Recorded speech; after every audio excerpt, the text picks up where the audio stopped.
tia bia frema no chewa Badwam say wansem na do so de obetie no ebi ene say National Ambulance wo mo aye ho adwuma me mechanics no wo mo de nsem otudwa sese de akromfo no wo mo nini ye e wo ye kolebu ho no no ha dwen pa sanso na nipa nwotwe mpanifo akide wo mo mboni nyina ne se de VAT se income tax ho nkrata no wo mo atwa wo mo de na chese wo de ema wo manfo gisika gu wo no ebotu wo mo na meburu bi so mo garu ni timpani wo mo ate wo ho agumonte so ya wo ye chede nyina afa dum so ka ne yetumi dum do huri bebre no wo da sum ya ho sempa we ne nsem ahodo bi anam de so mo se bedwam so kase bo kai say DSTV channel 280 Go TV channel 119 sanso na Facebook YouTube TikTok baby I da ho Adom TV wo hia me ya frɛ me anoche wa ba adwa se wa fe nchemo no me de to so amount Director of Operations wo Ghana Auto Limited Abraham Ashley ede ensem atudwa no kire se ono ne buta ye nyina ne se obehwe na watete o manfo mo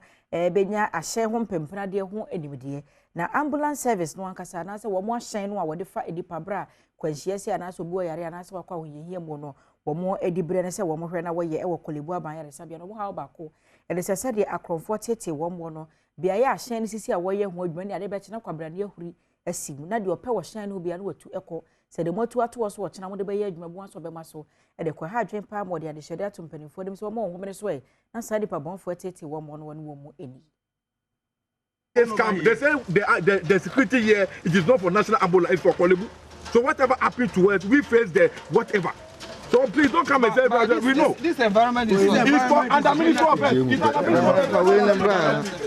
Adom News in Central for the Director of Operations or no and da Service Ghana Auto Limited, Abraham Ashley, etwetwe nkomo, say anoche ni nsem. We went ahead and make a report at Kolebu Police Station. Say this is what is happening. They have come here severally. And unfortunately, one day, no, yechi Kolebu security back also don't know say or be until we arrest him and we send him to Kolebu Police Station. And now Kolebu for say on we now or your security, but he's checking say or doors not lock here now. So police even came in for fingerprint. Up to now, results no and buy it. Until yesterday say yen park cars no wo shop obi on buy ye the beba enim ha na obi an ho na say obi beye bibia obesro. Recently, you call holidays, the Muslims holidays here by no. You bought 3 of the cars beyond side door, glass no. So we have to say we are not going to park there, but.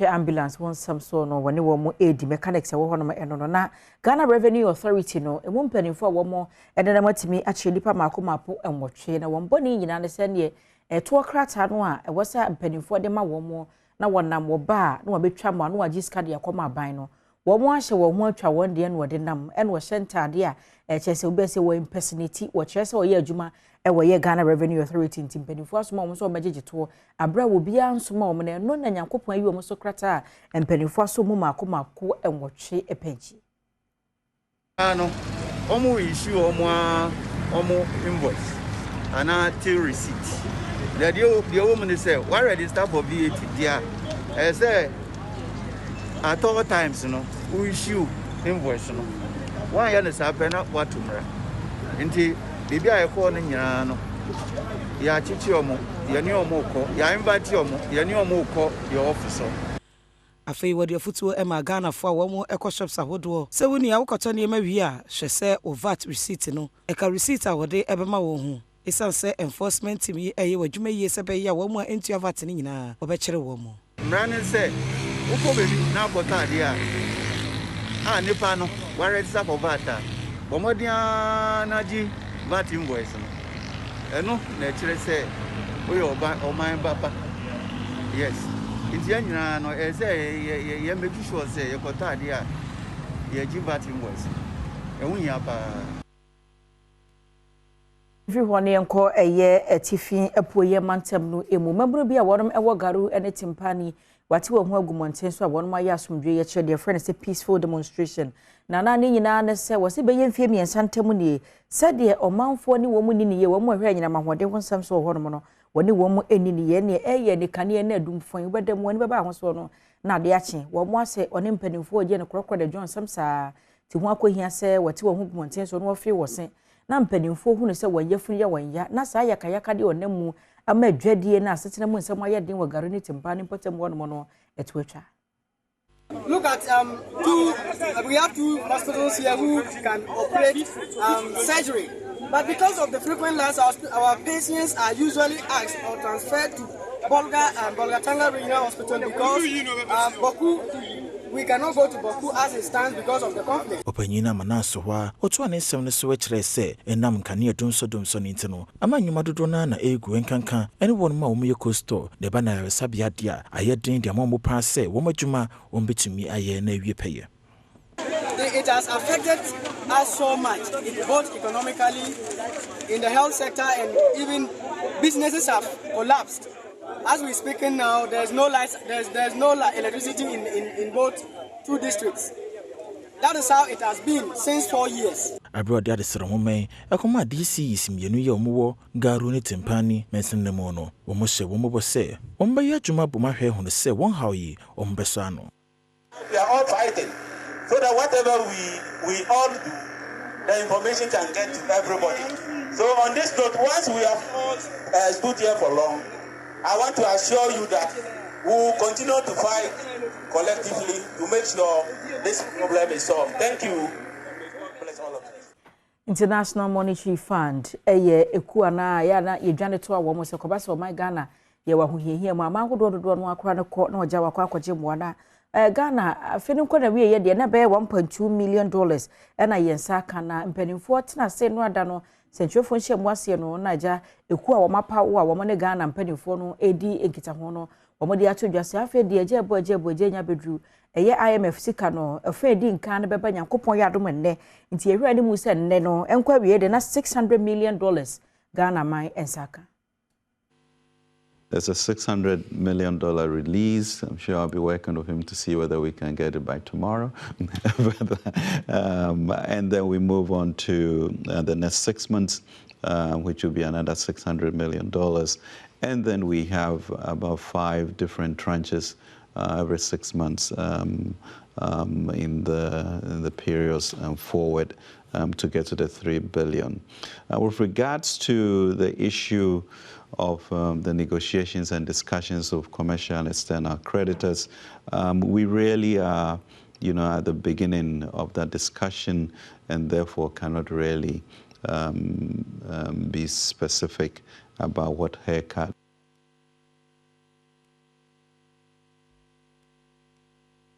Yefri ho na fe yenko eye Asen North na manebo yefri ho ba ne se on se Supreme Court ne ko asese na kire se Opanyi James Jeche Kwesen ne be yanka na konwa ne mpadifo mutu no na onye hyehyɛ impress obetimi asate ho aba na se bi beto odwa no na Andy Apia Kubi wono no ye mranimu ni wode ade hwede to abato commission woni se nko ndi woni se nka abato no course no Opanyi Jeche Kwesen ya 17,498 vote na no ejira homa ohamonchemu aduonu no machiripo aduonu ba ko 55.21% na afa abana druwa mensa enya 14,193 na se hamonchemu aduanan na chipo aduoso enkro 44.79% nti nka aba ne say de nka electoral commission no fa de tumi enka se Opanyi yeyi na si nchen yi de sansa abana druwa na enya 14,000 ne achenti no wonhwe no fa no nsi adwa so se be ya ye tam sika sakoto aba bie mu no etubitwa enipa be miensa se nan no mugina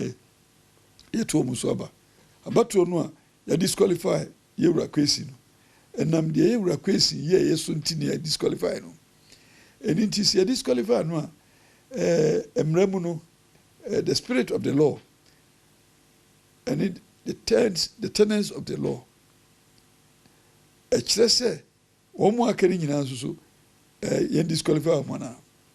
Now, would that be fair and just? Say, or no, onye boni bia. Within who a fat emrakwanso. Na wababe to abansenia, yetu no pepepe. Ne boni bia nim emrebia entiano. Na wawie na yese. Enam se nipa ba kumbi ewo mu a wan fa mrakwanso nti. Ya sakra resource no enti yetwam. Yesa nkoto no foforo.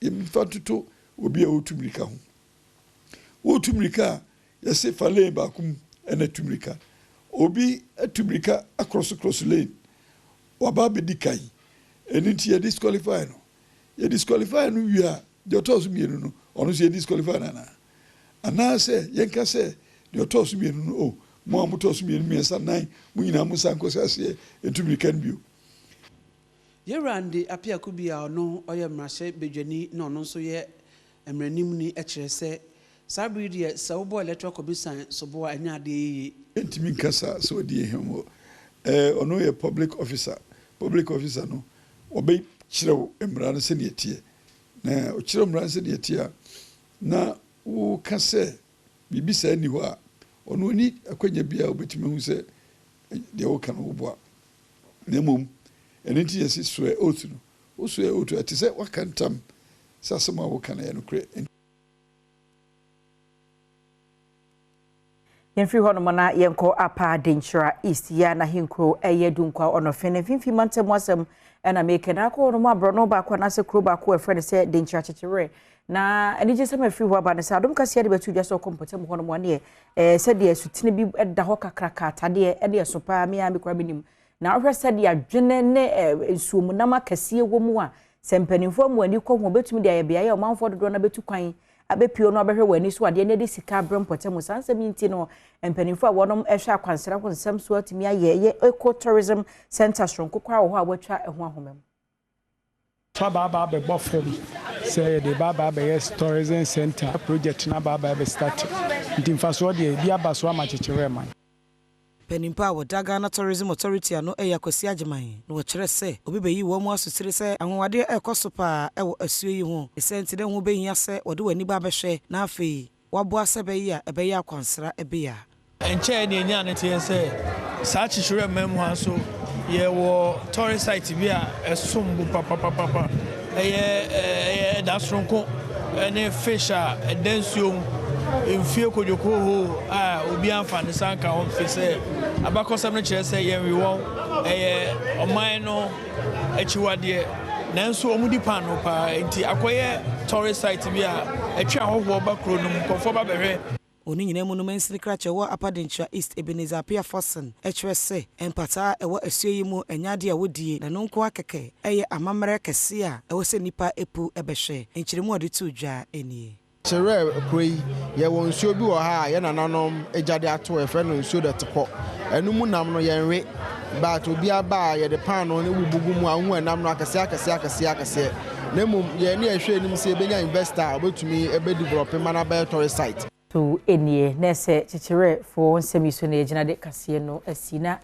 me amani twia kwasi kwa chichere ho no mu a okay sansuo no aye ka no yeah da kwan ne ho pe ka kwan ne ho pe na sensuo to ebro so a bonsa ya se de yiri ba kwan ne mu sensuo no kwatimi twa kwan ne mu ko fa foforo okay bedu bonsa adwene no se tum akase adwene akase yi catfish catfish yes nti udu wa na watopa no wagum no mu bio monum so ne se ye ndwemu dam ba onum se se top be 150 140 yes ewo 200 Spentex here depend on the weight no say me sai ko cha do de no depend the weight nti we gu on mo a yes okay sika nanso won say amamra ne amane yeso entoto na se okay ko chechewefo ewo gidie wo mu se yensukasie eminim se history there is a history behind the entia omonwe nti we kwa mesha da soma radio no akobuso omo amamra ne amane ye taachire ne de entia sansuo ni mu nam wo monwe because wo ma ba akoso a said ye ton nkra ha 150 cedi 200 bu 250 kra no okay obetime nya komu oska because you mu where yes mu odu tena wo ye Ghana ni osort ya said ye ntia ukokosi boni krom ma ose ohunu kusie ni ade a menku no yanwe no eyom so amamre sa why ko jesi abro no ma wo ho omon so amamre ti Ghana fo amuhunu mo na woni abrem na na we pa na kusie ni moja ne sa no nam ne eti efi monyai omon so amamre enso enwonam amamre nya amamre edimpuntuo ebebreye bere makase adwoa menye 21st century but ye do pempen so be a face amamre bi wona se ogum ne be for our own development and good yengum yes okay aboso no menyini so buti more din to the stand say they will push us to a corner say adu we be boaye but still ye mamo nye sad. Okay. Yes. Because if you ask no enyini amamre ne amane so de eho ehia. But ebi wona se be hayen yen kan ko ne mpuntu a yen hwe ne yen se yes semu kakra because culture is dynamic. Yes. And the last week ne kan about say afedi enya virgins emfa nye dipobium. Yes. Yes. Ye ku enim ya na tabo kamwa ebetwam. Sir. Yes. So we should find a way to fix ourselves somewhere. Enye se ya no kura wo mu no se oye pene wa adwenye o se ebre bi atwum na ke ka virgins a enipa be se pimpim wo hada epia ene unya ne sa. Sir. Yenti e ho ase baby aba bedu wias na ye konim. Ye nya ne se ne ye nya ne pimpim some years back. But how do we fit ourselves in?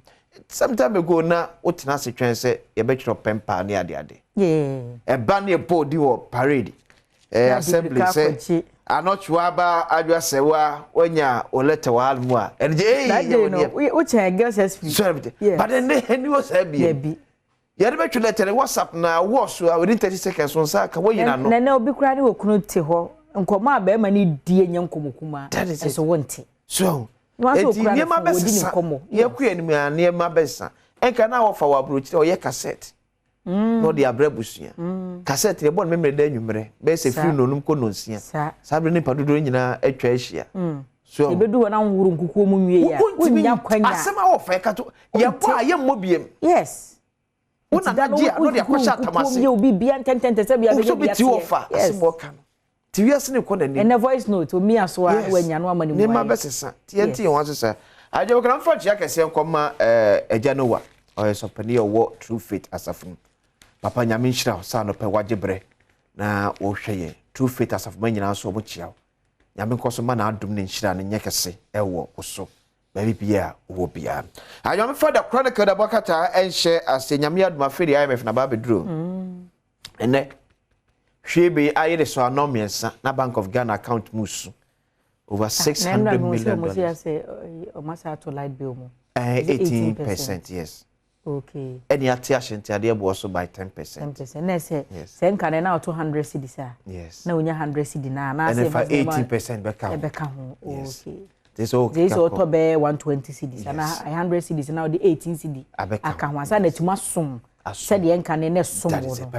Ba 100 na nkasa de say first na bi edi 30 days man wa. Say betima di be 27 days amount. Say ube eti say auto 100 cedis na pese so sa so o measure how ube use no so ti uba no dundum e bia first na ka wo kwa udum o fan udum o fridge na udum socket but this time also udum TV plug di nyina so ka okay so na be ya consumption member form baka to se bia se no nya de esan ko na chi stay by plan aban bia nu oba beti bibia so ye wo me se sikaba system ni mu a na sika ne economy na epija cost no meet fa na so obi ahwa han say normal ye to adem ko 1000 cedis na me wo 5000 na se me 1000 akwa akoto a e affecting me briba say to adem ko 1000 na me 1500 me koto na me nwi cause we na mama dwena be no so no okay scrapping tax exemptions adjustment of levies on fuel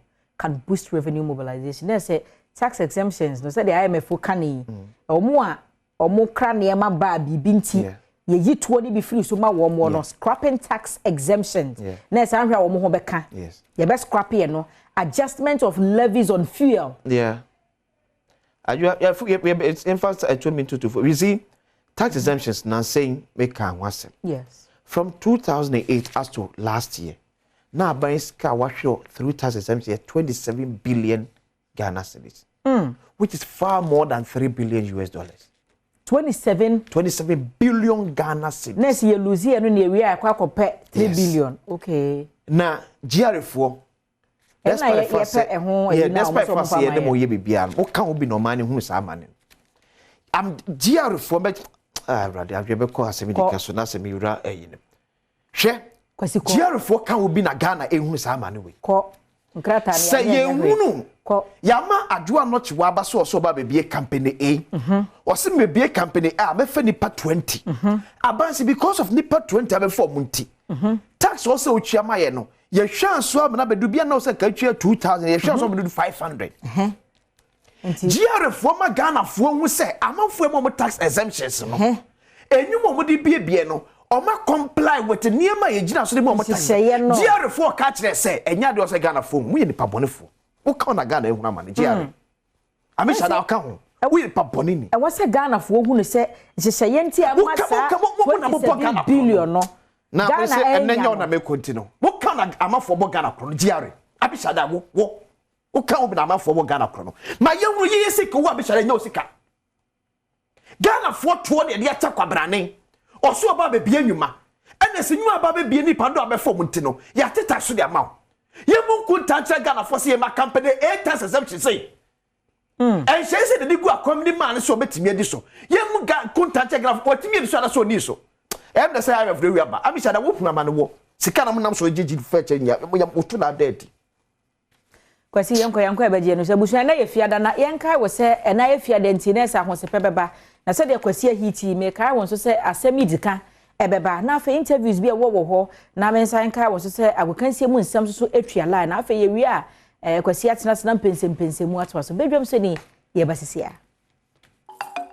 Right, fantastic morning abusua ya mwache mwakwa bemra so yɛhwɛ nsɛm ɛkɔso wɔ agodi mu na no pay oneexpert.com the asia konkona it is some idea bro chifas mixture and of course Sedimo gel and roll on about the pin beer Sedimo gel and roll on a bet to me adi waka kyerɛ mo na pin beer too adi Sergio Banocho bana padi botwe producer sanano pay Kejuan Kasani Erica Siedubueri and of course and matches out of course Europa League Sevilla Multimedia ball Juventus by 2-1 and Oma qualify for the final aggregates and of course Bayer Leverkusen yes Roma and it was 0-0 first leg Roma winning 1-0 into Roma I qualify stake and I pay san every games I hold right so our countryman Songo wa homane so ebo remo fire otemen kan mo ache mo akwaba eba o kan si so na no pay Oh, countryman Songo straight now. Yene Songo to come on, countryman. Watch on mute na. Yene come on to see a Songo taking right now. So, to you on a pay my.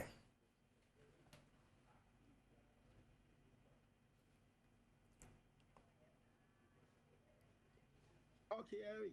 Fantastic. Hello, sir. Matter so more Songo stake. Yeah, I can see live. Adom TV, as usual, I said every time the day down.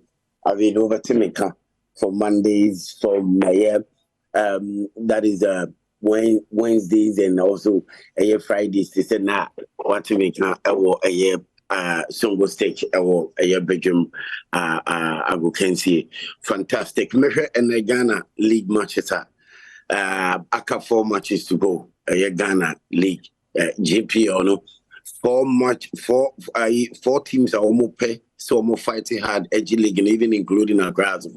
Ediana Stars, Mediama, Bechem, Brekum, Chelsea, and make us even including our grass. For 5 teams, we know, will be able to make a Abonomode, edgy league, and it needs a lot of attention, like say, good officiating. Ediana 52 points, Mediama 50 points, Bechem 48 points, Brekum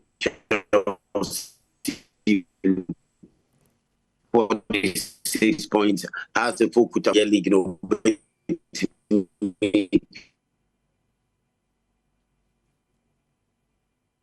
Diana say the match of boy against Accra Lions. Here good officiating. Diana Besabo Dreams FC so or fight it so bit to me I stay league in him that will be week 32 Mediama and Diana our match and we a very tough match because Mediama Super League now only that a second pair week 33 and Diana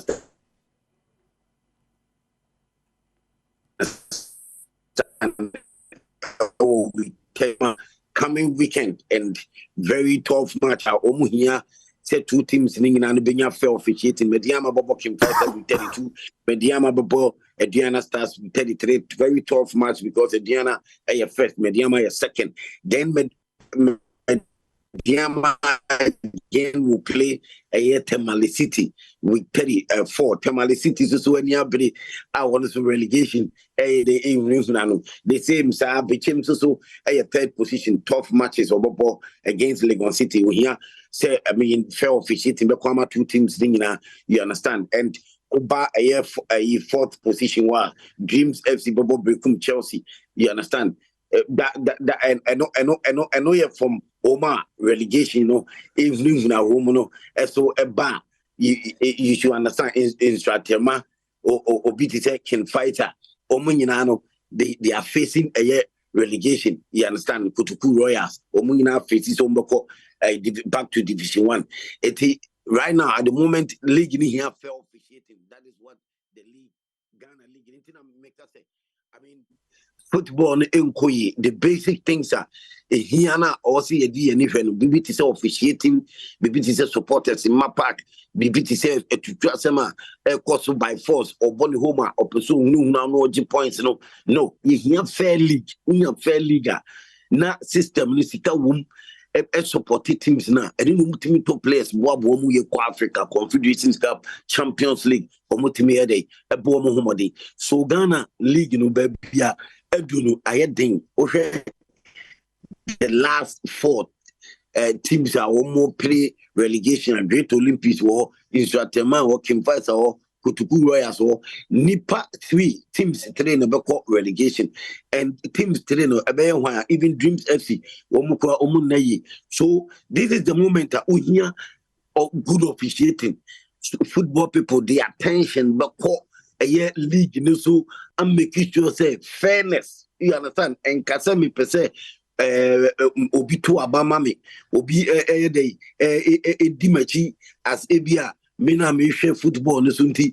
I mean, yeah, matter fairness, and league because again some cost to the bia na we league in so utins are quite is I say, yeah, pam maybe my film near the bimobem woman, ombeti I say, no my dear yechi, I sing ye praises of football, ebia no more say a woman to me, a woman bit me to Obama, and in the air force to say, be a bit me a woman, a league in a GP or no, not Omo and Kahuno, and as woman to Obama, and as Omo. A clear sem of football must be yet woman a day a bat a Division 1. No. That football should be fairness. There should be fairness, and also it should be very competitive. And also ye local football here because your talent, your national teams and you local football ye talent, it will fear, but ye far attention so. And ton local league masika mamuye and making sure so officiating officiating officials to cry near the Omoka. But referees who officiating GP or near the Omoka. And bad officiating. This is the moment also many officiating because Oba teams 4 person league now has crowding who become one. Diana Stars and America 52 points, Mediama 50 points, Bechem United, Ekuta 48 points, Brekum Chelsea, Ekuta 46 points. And Brekum Chelsea class will be to my day at the league, you understand? Brekum Chelsea say 4th position or Dreams FC to play. Very tough match. Dreams also play. Except Oka League, Brekum Chelsea was in Stratema to play. In Stratema also Ray or Oka League, Bechem United ni Brekum Chelsea. 2 teams no be a person or Shani Yonkunoji League. Brekum Chelsea ni House of Folk. These are matches. I mean, we hear attention. Committed referees. Referees are good. The best out of Omako Division 1. Any referees good. Elite champion, Papa. A league need a hear attention. A so-called football people. And Majidisa or point near well made. Here attention and last games I can see me and Nico. And yeah, but that's another place or a single stick a brain kama league never twice so this weekend Manchester Hodro Koso Bechem United and Legon City's Bewakra Lions and Adriana Stars the Biani Gold Stars so many Tamale City nebo Dreams ni Brekum Chelsea na House of Folk ni Mediema at the Apim so Accra Sports Stadium Karela and so Great Olympics Ken Faisal and Summertex and Airball Kutuku Royals ene metema Kumasi Asante Koroko and Swatemane RTU and we games in Basel this weekend because of Senate League Naka few games near 4 games now tie boni na simultaneously Senate Bear will be to say we results akosi no ayere ho boni say ni ade be piem bia no ere won sam bebra oneexpert.com bet here oneexpert.com akache and that's all bet here matches the course of this weekend enti fa ho jim ni pansahwe and of course Chifas Mixture China so be mu China so be mu Chifas Mixture now don't change said the more gel and roll on pin bia at the few homo can one opena ere samno ade ebre wo Sergio Manucho bana pari butwe the producers no kejuana kasani Eric Asiedu body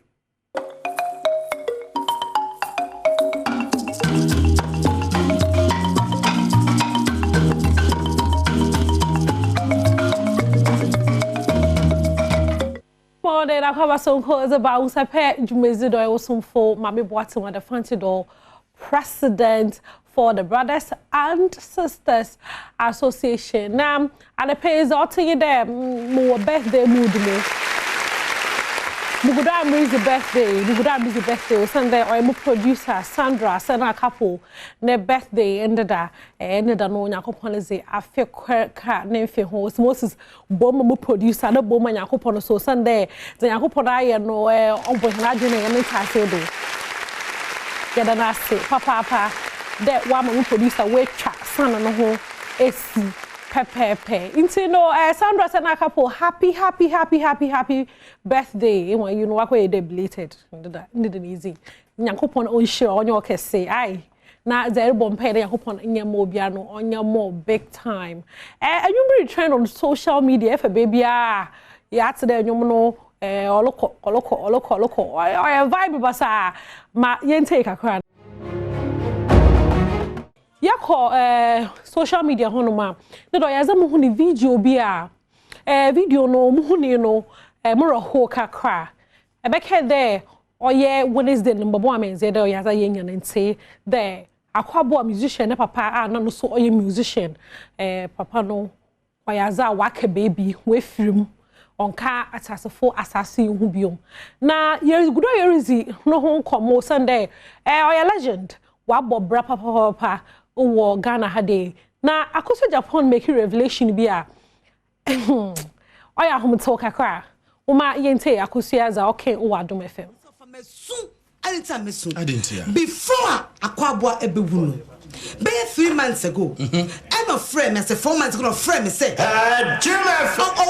hospital no go to hospital is in the sick council and the back of nyame nhira no hwe ne papa na akwa ne sick council Tio share there be my main friend Gamro office.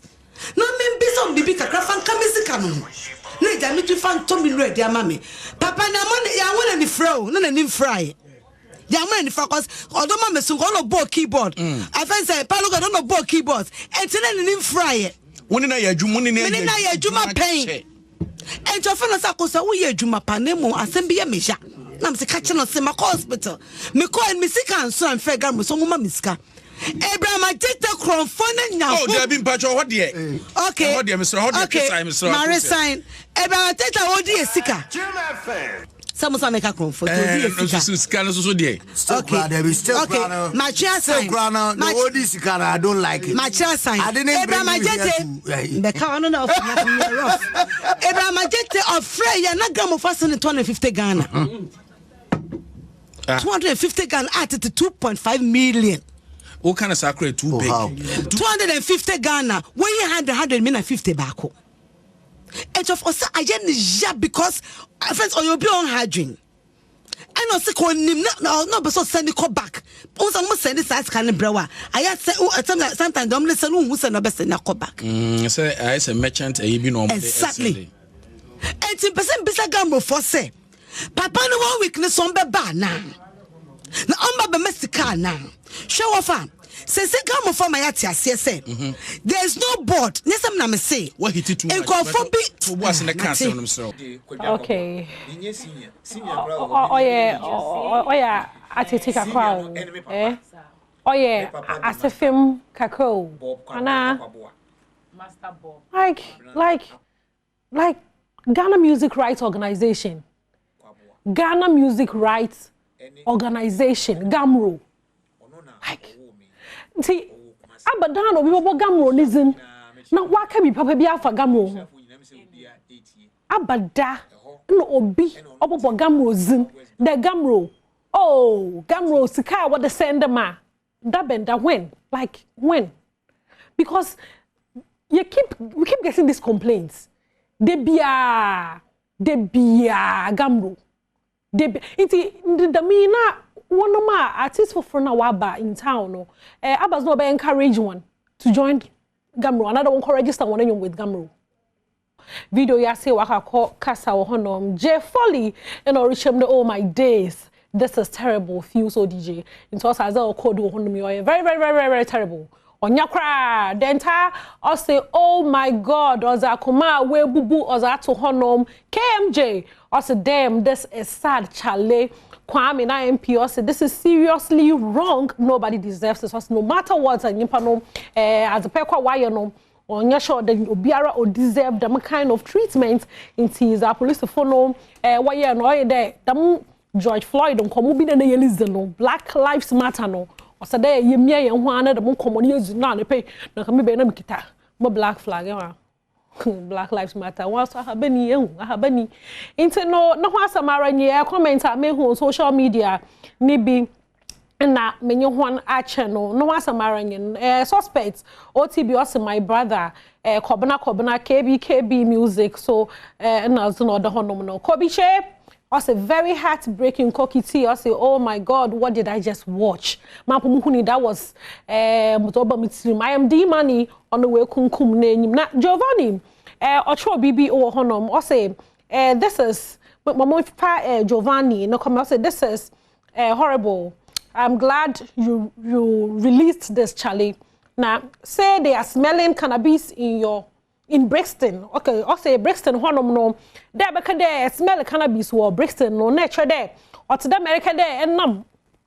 Makola ho baby na say today nam ma wa bone ho nature there. O honom na Lancaster no ye zone. E wa na brother ke da ho. Mizibesi had I was a page meziding business Mami Boatma, the founder president for the Brothers and Sisters Association. I may Adom Monday. Yabasani Asia. Badwam seni yabusia mesai mo akwaba. Yada se chade one doso. Nenso so yada se ye ni so pass Adom TV na shadow pay. The brason say ye dim kobono nti na no shaba ma die na me die adwase na onim say ade acha do pay the DBS Industries Limited ni kwa me mo. Dan no wo si de me de bia me ka se nya boga nko na bodan so me yefe. Reward yourself with quality roofing. Ahomachi sorry late night sleep. That's a wo si dan. Na one pen chance papa and phone increase for peace of mind. Now you are not being fair to yourself and to your family. To be sure, DBS Industries Limited number board and so my family kai was St. Andrews SHS and so ayen to so sukushon kwa abedra so about time o kwa jina ball a ho ton ye mani yina no e obada chintia to be sure what your BC so na hwia fa ne ko school papa and ye St. Andrews Senior High School omo campuses no bebre o mato apetia obetumi ne mpanimfo edi nketa ko social media so a obehu wo mo me kai wo say Richo Konso aye anom dia sronko e wo dwaso anope yet na se na ye kasa with confidence na ye minim wada ho ne animu aye serious na we so hu ne say that's rich creamy chocolate drink Richo Kono ya bobobi kwada no mpanimfo no mti oba pay ukunu ko ejuma ye kakra fa go flask mu no na won sepesepe be ma na energy na ye kama na me kai wo say Franco Trading Enterprise so ekrai mu brand wo mo na che say open phones laptops accessories printers your flat screen TVs,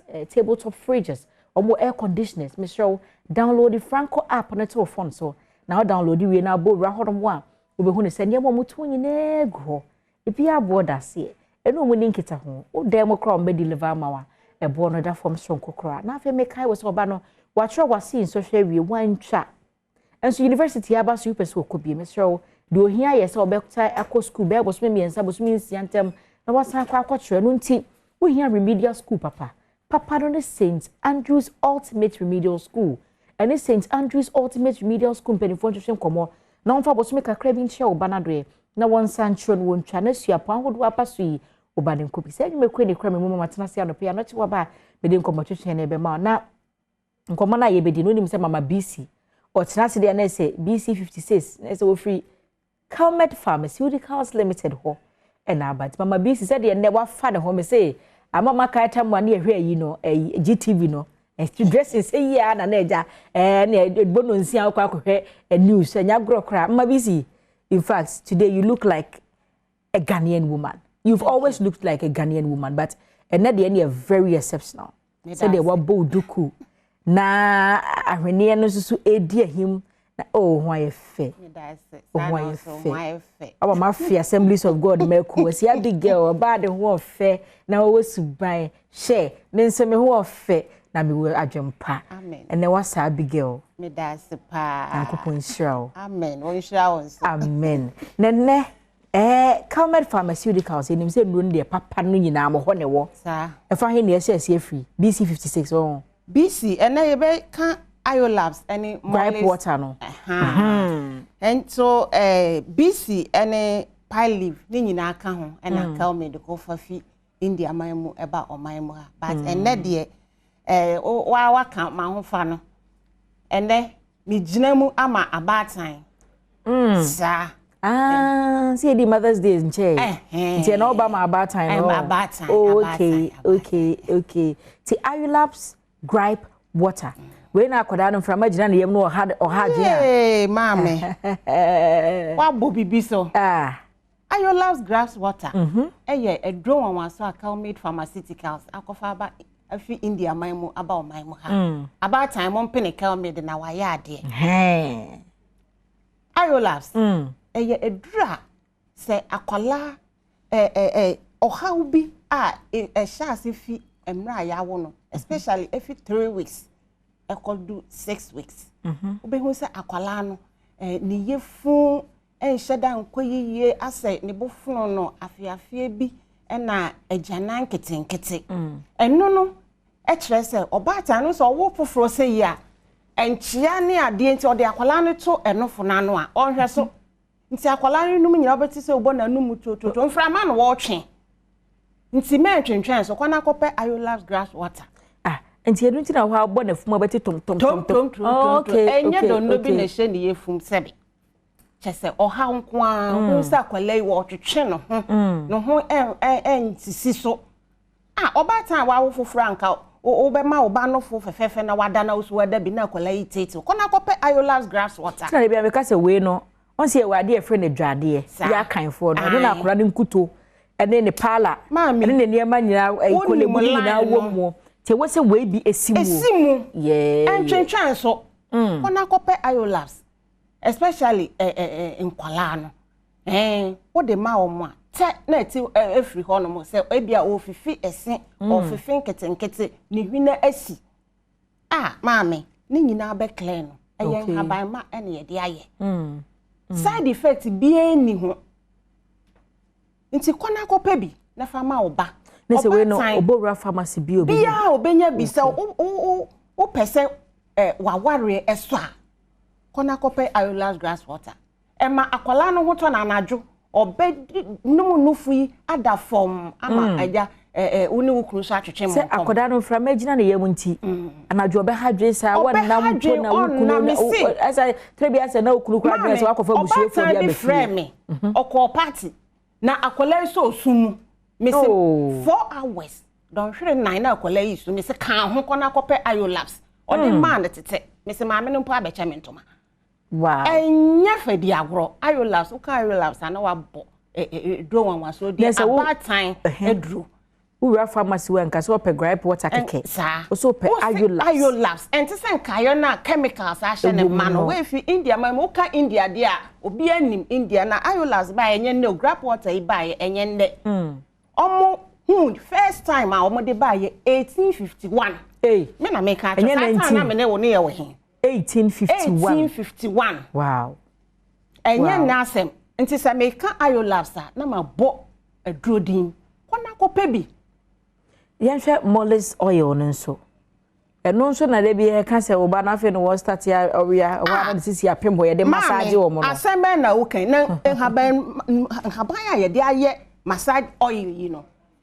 chese wo de massage oba ne opem ho a ni sisi ekuro mam na yesan wo haban ma bi a vitamin E ewom na wo ye wo bisa ye nuanom ye o ye nku ni semina ye vitamin E ni wo mu se ye a wedie no etoso se na hana akwala ne ehye wechi ama me nka wasem akwala ne hye wechi obi age ni bi oche wade e ma bi so abusua no so ma ware no eso kama ma me asem be na wuken nti kona kope mollis obi di bibi e dada wa ntwawani kura anhwe me your batan me kura nkwala minimuni amika ma yusu bi na wo hu me mama me nka na ada na me kwara mbeka se ma wo mienu awo miensa me third one yi sei mi afa na machia wo fufuru sa ti mi hia metoto ne ma me de adwade me hye adwade mu ne ma se tale ba me pɛ mollis oil yi bi na me fa sim mama bi si jai oil ne oil o me na me ka kiro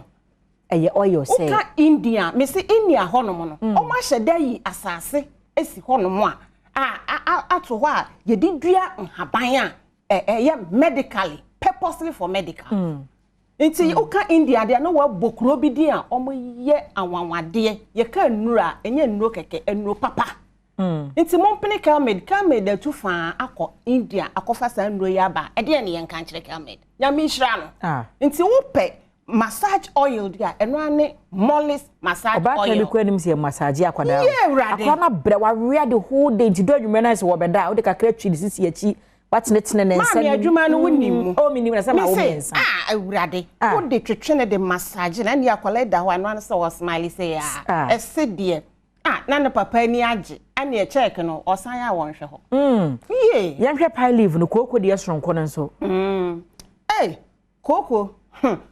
koko ye yare a eye ya eye hu enti se koko ye wa entwentwen so kona kope pie leaf ye won capsules aye friend no tablet na ye won miate ointment no e pie free woto sei na nom tablet no na fa ointment ni yeso wo jawu na bi afa yeso o koda fa yeso wo de nyane afa yeso emoje bia etu ebetwa oye wo bia fa rectum no echese woto be bia wo ja wo nan no ebejai na fa wo beda na ho aso da ye pa na ye wo BC56 enu ye kurado se wo ka BC a ye open wound asem ne ye kan ye kurado wanwaso ya kofa ba no so ye haban saa ye de ye kono haban ye de fi India mama fi Ghana haba bia e de yeso agi atum nti asem mie ni ho kona akope BC56 fa okuro ekuro no a fifi esesa danfi ahe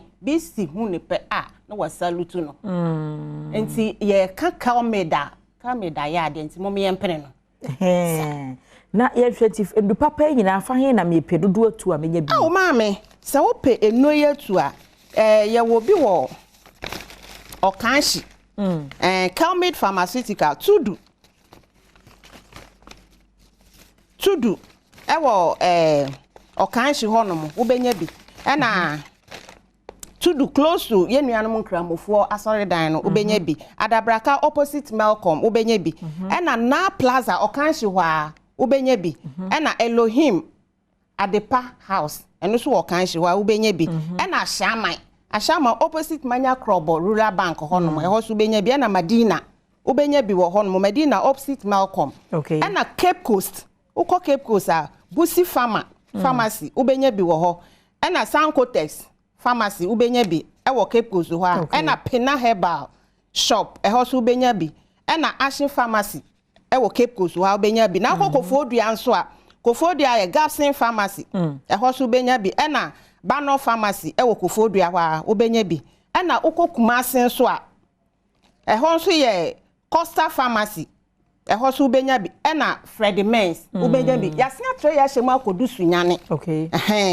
nti wudu sunyane honom nso a honom ye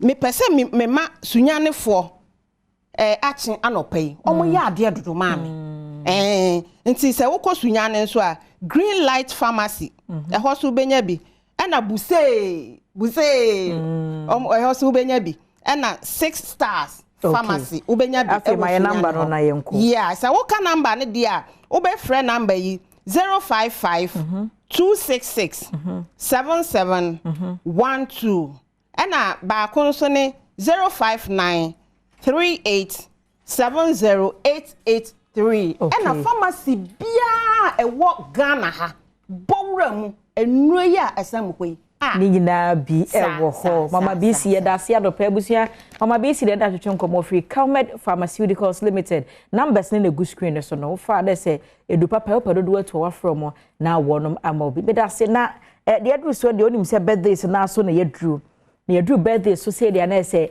ebe ye fe na ya kono me show me frase afu opanyini we ho happy birthday nkoma Dr. Chairman Franklin Amate Ama wobone mrane se Biggie our Lekma Polyclinic ono ye head of lab ewo honomo wadwuma ye fo nyina na abusua nyina na adofo nyina say omo we show happy birthday Dr. Chairman Franklin Amate Ama aka Biggie our Lekma Polyclinic abusua say ye nyina we show happy birthday na yemfo na afa yemhwe wo mo a omudi omawoda no enne no nso so a ye wo omumfo yi no na me free ni nyina se afri Agnes Aswem na eye ne birthday wow happy abusa me to anko mochoche no so kai say DBS Industries Limited St Andrews SHS Rachel Co Franco Trading and St Andrews Ultimate Remedial School ene krame mu na matna see de na wo so hunu say Vikel 20 na me say draway wanum bia ma me nka ne kese na yatra si de yeni hu nkomo na ye nkyere ade property a Vikel no eye na abowura pharmacy na herbal shop bia wape bia to panyi machi me just many abema in about of course yeah Vikel 20 Edru Papa no Vikel 20 Tama obonu samra no na Vikel ba kai samra bi obi bo Vikel sir I say Oko Europa Vikel raised the flag of Ghana over there higher than whoa higher than one of the football where I want Ghana. But right now they are doing what that's the Blasters. They are doing what so those is all say Tamana Blasters no nko you know say Vikel create raised the flag of Ghana higher than the Blasters of Ghana. That time na nko you. And they say no who said that me who say make Ghana say because now they are doing sure. So bring the love back me na you support to Blasters now. Vikel 20 now they can we are see for number bia ye sha say na ye Ghana happy they say atre eco West Africa be bia global medicine na Vikel 20 ye immune system support drug Joy Herbal Center ye diaba na obekaya Joy Herbal Center so na ye company and as industries a day Joy ointment e buy it make make say Vikel 20 ye Joy ointment near and no called drugstore, pharmacy shop, herbal shopper. I don't know baby and a dance here. If you Vikel 20 mubani baby. I just said I won't know drove Vikel 20 da. And I'll bet doubt to the efficacy nature of a draw Vikel 20. Why is Vikel 20 known everywhere? It is simply because a immune system support drug. A body munya sapechre say the immune system is the complex network of cells and proteins. So these cells and proteins, they defend your body and mind against infections. Infections like bacterial infections, fungal infections, protozoa infections, viruses, and even parasites. When a year in Noma edi yare den ebreying. Meno ye be yare na nam say yare moyi so and a yare bede ebeba yimu. No body na nimunti and odi the immune system aye nkwamo ano e hye ye mu say oni say yare moyi enya conflict no dio musunkunim na ye hontoye abribia ba obehwe wiasimo obra ene amane ne kone bantino nnuma bi wo bebraye ya e ma immune system na hode den na eba form sana yare mono edi asunkunim enti abrina na ye yare enu ena Joy Herbal Center ye call ya ba ye no ena de dro Vikel 20 ye de abase nom na boost nkwamo ano na yare bia enam yare moaso de bade na won kwama no nya hoden fa nkuntia um tete na we Ghana for kra nkombedi mo ho ya wo because said e Joy ointment e gba dwumai yes na mo wonim de sei yes na ma fa anya de ba bi beduma kwa ni padua ma busi immune system na mo kele sa talent we Ghana for kra of course those days no na Joy ointment it is siesie ye ho yes but say yare mo no wo mogya ni mu wo ni padua ni mu enti na all along no Now we were quiet. Try to bring something na ebe ku yare mo na fi moja ni mu. Then you use the cream to wash the residual effect. And you take the vehicle, make all pathogenic organism the bloodstream mu. Now you're okay. Now the residual effect na pathogen eja o wase no na eyi ni nyina e de afri ho. And especially obasha emma enum vehicle use joint they are clean and they are sweet all the time. I repeat, they are clean and they are sweet all the time. Infections there. Oba who use vehicle 20. Esa use joint 20 there. Infection. One na to kwanta wapai. It is a who candidate and I say odepua and a one ope won't take vehicle ye. Enter oda so wono. Deba kwa mdese drew if ne bo anya dim. Debi. What was that? Mekase say a drew we copy or China. And I say Germany, and I say UK, and I say India. In Quebec, tobacco, one Quebec tobacco is 1,000. It's all fairly forms. They say, who Google the price of vehicle or Google? I'll bring the price of vehicle. Wow. Almost 150 to America. More than £10 ever, for instance, UK. And vehicle 20, no, the ANJ say, and yet disease specific. Once a drop will have malaria and kwanessa. A drop will have typhoid fever and kwanessa. Vehicle nimusa.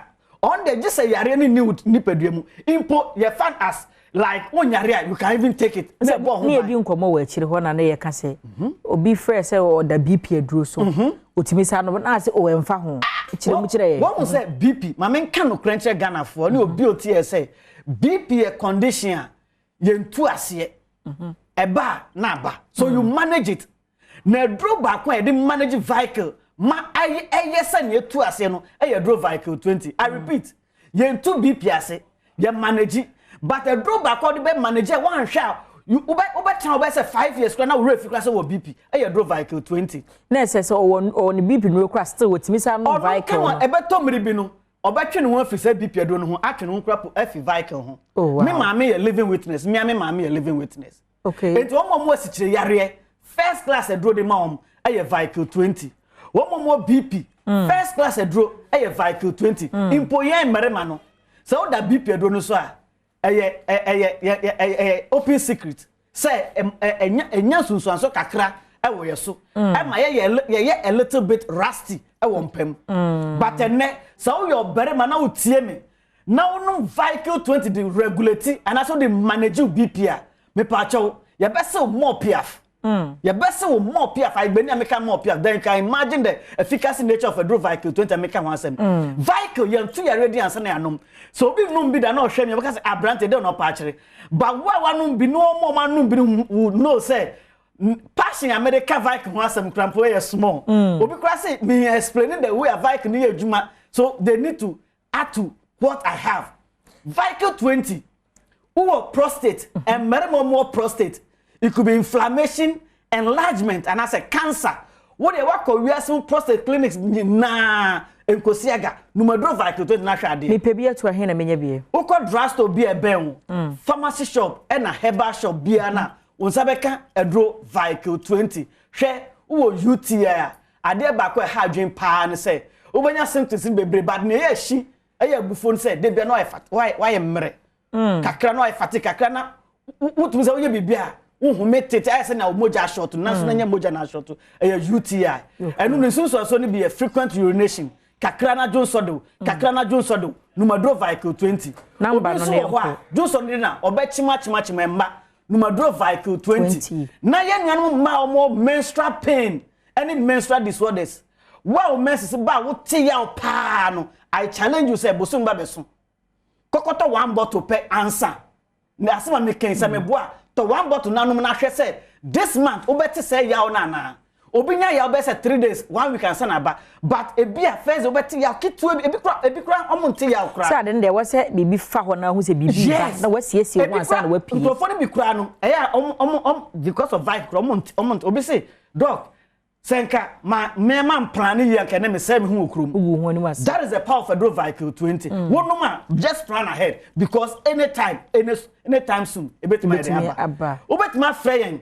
it was 0244 876 321 0244 876 321 ana 0244 585 531 0244 585 531 wa untime na vehicle 20 wo ho wa sebita fracture numonka halitosis mi obi anka me ka se nka very good numero vehicle 20 and halitosis e bit my physiological and say pathological emunyi na numero vehicle 20 ulcer typhoid fever salmonella typhi bacteria e betu ase Neisseria gonorrhea and as a gonococcus bacteria ja gonorrhea say chronic aye kwankwa no na hwade no na hwade ubet menya bacteria from Treponema pallidum ja syphilis no na hwade wo syphilis a papa bi syphilis that remember audio ha o syphilis nti no fit so bewu in fact no fit so bewu it o abrochi nti no ahia say che na japade amanema okay o cover no ye vehicle oh hawa on se fendi vehicle ho dance numbi na obeka say bia menum na ekeka me na mititi anase bosremu kemi na mbe disivu Ghana for one on vehicle da efia amafo ni vehicle me ko omo peje omusa me ko ye makeup se sia na oye me se mi pebi me se o kana traffic in kana kakwa me for kana nti sa ye be chedi nyina ha bada sa yes because I never plan say me ma vehicle be bad fitipoko ase ba no you cannot move yes Sabat motor I have to use Okada no omo fanche yes vehicle de me pacho but modern say won sabeke bi dro papa na yento yare din ansa na no dro vehicle 20 yare bia ha wo bia no wo de num dro vehicle 20 bacteria o fungi o ede yo wo de num dro vehicle 20 some friend biem 0244 876 321 and 0244 585 531. If you don't you fight chemist Emma Joy Herbal Center. Number on the good screen so no. Peter ne na twetwe nkomo de no de e pharmacy and I herbal shop bia bo record my vehicle 20 ubenya bi na wato na wanonom ti back to our birthday wishes na fe yemfa emfri honomo. Okay, so me ende wa Khadija so nti yenko and na King birthday. King, happy birthday to you, King. Happy birthday to you, King. Hey, ka wo se me kwai de number no a Breno so se obeye birthday dedication na wish no a obetumi de afaso no na se abeda ho no mamanti wo de ba na se nti enne ye de ato hwe wo mo eberehye no bedi on birthday wo china no na ba nye se mprempre ya ye de to na se wo de ba ama ya ama sanse ye ho adwuma ansa na ye de aba TV no so ye de mo nyina se Samoje Brena Moshe Bidjome Adom TV so Mekai was DBS Industries Limited, St. Andrews SHS Richoko Franco Trading Enterprise and a St. Andrews Ultimate Remedial School ni kura me mo Emma metina se de sanko mo twetwe Emma wo wohia me a eya frɛ me anoche wa ba address wa me kwedi akosinsia etwa so bedwom so ni enkoma bia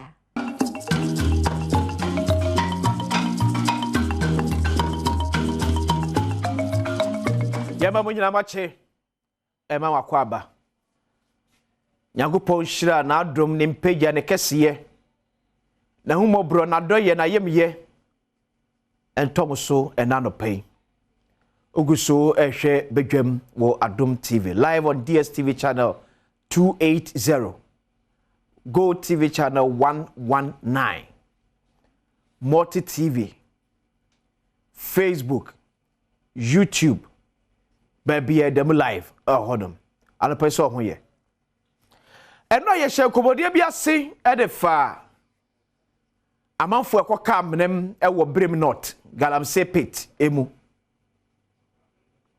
ene ye to aso but before that next week arefo mo hwade wanim ya kire kokan bi wo Kotoka International Airport DHL for ho bom DHL for ho bom ya passe akuaba free Ghana akọ yedu airport the fast can mu ase kokan se twom na se kese nkoma national security AFSEC next can anime kwado a account next week ye be do nkomo that is just by the way ana pasem ye tiawa mencha oso ye ka boso dada enu asma ne ye ka ene gusu gina so president Nana Addo Dankwa Akufo-Addo me chia na no pay akra so mpomu ye de yame asema onkwa nimde asue hunu ne atom ye ode aduma wo de koso edi Ghana anim mampani Ghana for do Ghana for pe wasem it is something na se ye kan wasema we expect say president Akufo-Addo betimi ayenti ne ye kan wasem no ye nchiri ye ntawo ye dodo fra kuma pam ne to ababum edemawo sakuma pano odo na be koso dia kane ma koso a entwa ye o ye man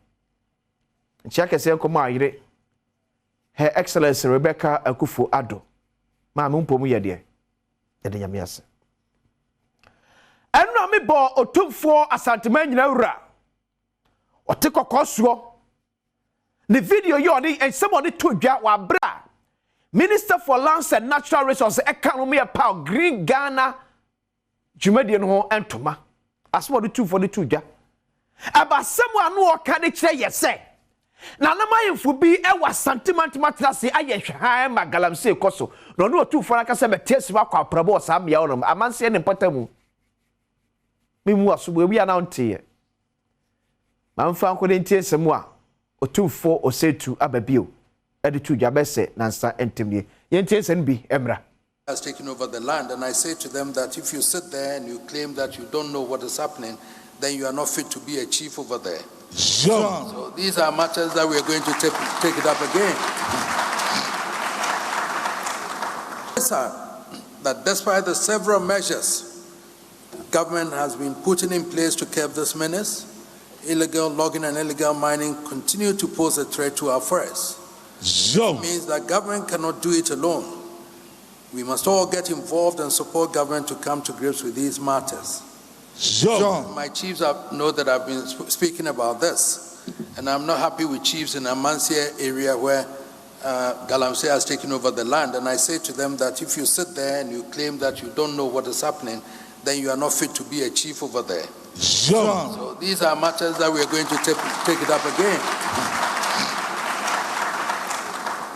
And I don't care whose goals it is, because we have to enforce it. And I have to start with my chiefs first, and then government has to deal with the other ones. So all have to take matters seriously to be able to bring this to a closure, because I cannot accept that. I'm going to take a drive around those areas, in the Amansia to Manson Kwanta area and all those things to see.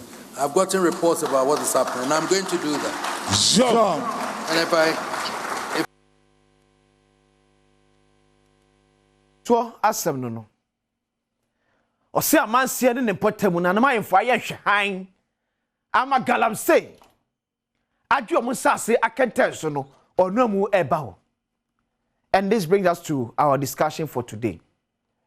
Mr. President, enano akohia MMDCs e okumase no owie na ohia ahemfo na aka nsem ya manage wo se ekono enye aban koanko sana na mayemfo amfo anyimu a okono ebeye den. And then mayemfo etu anamo to make sure say ayemfo nkuma bi aye hwan akoje kapre ne sempoanti no wo ma Galamsey ekoso no okoto so sa. Mr. President, what are you also doing to your appointees who are involved, who in one way or the other have become even financiers of Galamsey operations for Makasa district? Mr. President, what are you also doing? And I'm be the no brave not.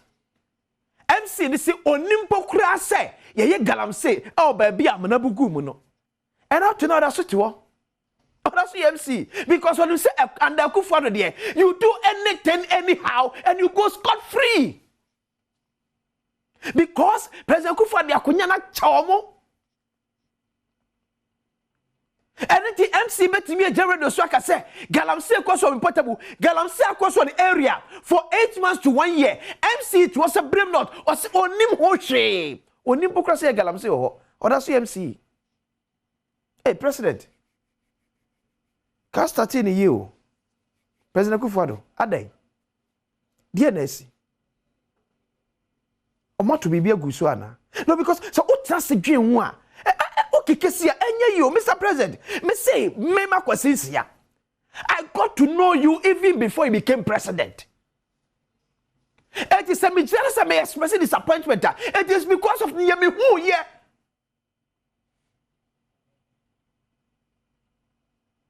Thanks to Eugene Aye, Herbert Krapamo, I got to know you way back 2012. I mean, the action I could for the Democratic check, the Jubadi on him, then as opposition leader. Tell them I put my penny affair all of a sudden. And I couldn't know where she be was swimmer. Emma would me act. Because blame not MC, Miss Magic cannot make him. Meaning you to answer to one. He's incompetent. The man is incompetent. And chef for not get some resign or resigning. Where's a minute now? I can say resign. Blame not MC. Or say resign. We can only yes, my penny because who dare to manage so. What the assembly sika? Out of fool. Afaka, every blame not. I could share my penny with Kumase. My penny can know so much I would say. MC Ametna say Hama Galamsa Coso Patamino, Minu Bedili. MC Sinko says, let me a Galamsa Coso or Messia no coin. What says Kawin Nako is a sacras ama pedium? Uti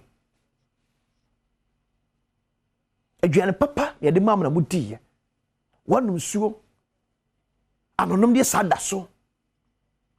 Osade assembly skasa to fu osade afaka free Kumasi ababrem not. Umu mampani.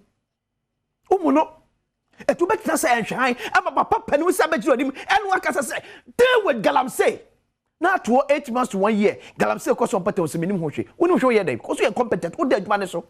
Brem not MC. Adwuma no da so. In fact what da so? And I got no be afraid. MC no, no, and Penfold so I shouldn't cry for cry. Near catch and say, oh, no, mention those names. And Zona catch your boys, Nissa. A Bampen for a paper on tell Galamsey for a sit down. Mention their names. Mention their names. If say no cry. Mention their names. Modia bro, Pesabim Kuminya. If you know be MC ya, the next elections or some corporate MP. Skasa na onion assembly one. O assembly at one YGF akasa krano, which be crown cross best 40%. One yeska corporate MP. Because mu ye Galamsey. Because President Kufa de be ye di won carry. All of them what you so mechiawo. MMDCs ya mapendi o ma show sano e na bo ma na bro. All of them what you Unso ye da ho. Ona boda na kwaku botwe wo ye dai. Minister for Local Government, Rural Development and Decentralization wo ye dai. MMDCs na no mo wura Galamsey mu e no makasa mu e tank of fashion ye Galamsey wo ye dai. Ona boda na kwaku botwe. Kayen trasima MC for Brave North e me kan kire say Galamsey ko so le potamu no wonim say Galamsey ko so odom. One of some active here. And I'm Kabesa Kabim. Sir President Akufo-Addo and Pam Brem not MC here. That means Sir President talks about Galamsey the die. Oh how? Oh sekasa. Die for so be any so. Why, Mr. President? So what do you mean 2 amon a year and I'm Makunya sia press et you want Galamsey biano President. So what do you mean to sana moya die Galamsey in Tokano? Die and for so be any so. They just can't be every room no. Near first can more my home bra. Cause I can't hear more. Yet me PSK over $100 million. I could go fight against Galamsey. Not the very people some here. Every fight, you know, they're behind. They tend to be behind the same act. Me see Brem not MC. President Nana Adom Akufo-Addo. Say one pamono or like I said masem. Or ye incompetent. He don't deserve to be an MC. And no two for can was saying. When you're on him, that's a Galamsey cause you on patam, that's a usi wunimwa. You don't deserve to call yourself a chief. Ma panushia him for no like us as what you more. And I'm just from the act no two for say. So be on him and Galamsey cause on patamu. No so on ya. He don't deserve to be a chief. So now political head.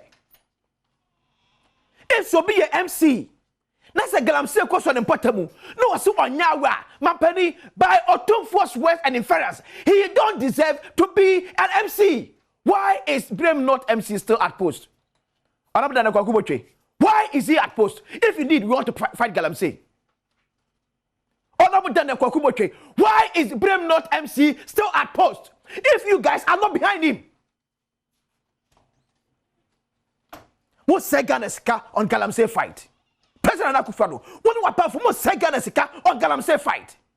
Because we don't walk the talk. As someone can be different, what you do become different. Mushia him for the ayamu masenwem. Political point is the eba dia yensusunka. We are complicit. Man for some to Brem not. Sebi enyado sebi ebru sebi enyado.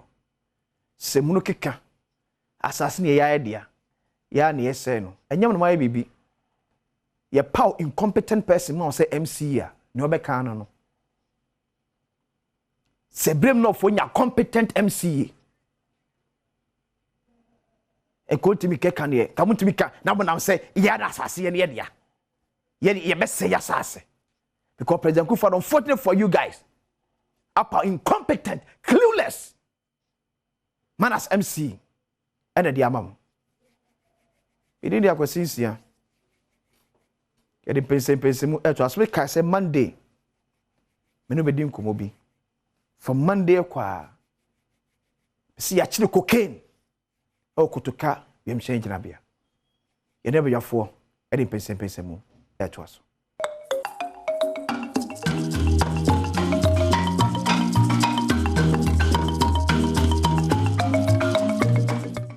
Yama munya machin samu akwa babiem enfamra pense mu ebre so bre wi de se ne abadwafo be sinkonya atwe enkomo na yaba be din enkomo de afa Ghana kanko ene ne mpuntuo eho.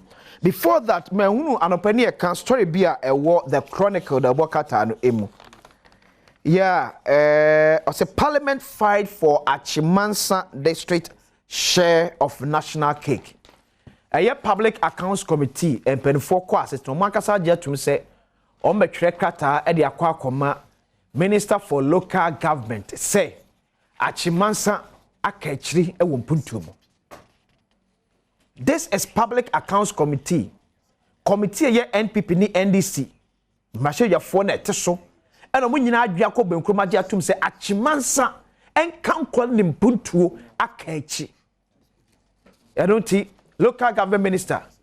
Enhwe na omnyo bibi enfa ema womo kuma obebre ye bedi na no pe fa na sekese kuma Franco Trading Enterprise da bia mekan makacho se phone de ne papa na Joshua ene Franco so pe phone ye beche e de ma phone ye ankofa asem bia enfa ma wa ye Franco phones na mekan for them say iPhones say Samsung say Nokia ko Franco Trading Enterprise TV so na pa from 32 to 65 inches on kama pa ya ne bo e wo from hodom me say ya to enkania bom by 18%. It's no issue air condition dia what dear mia. Na sa koto air condition bia e twinka na bebre tia de na so de bobo woda from say sura. Unya Franco air condition. E bo e ma de me yenu. E twinka na ketuwe bi. Kete na twin na de achelo dem e de amaw.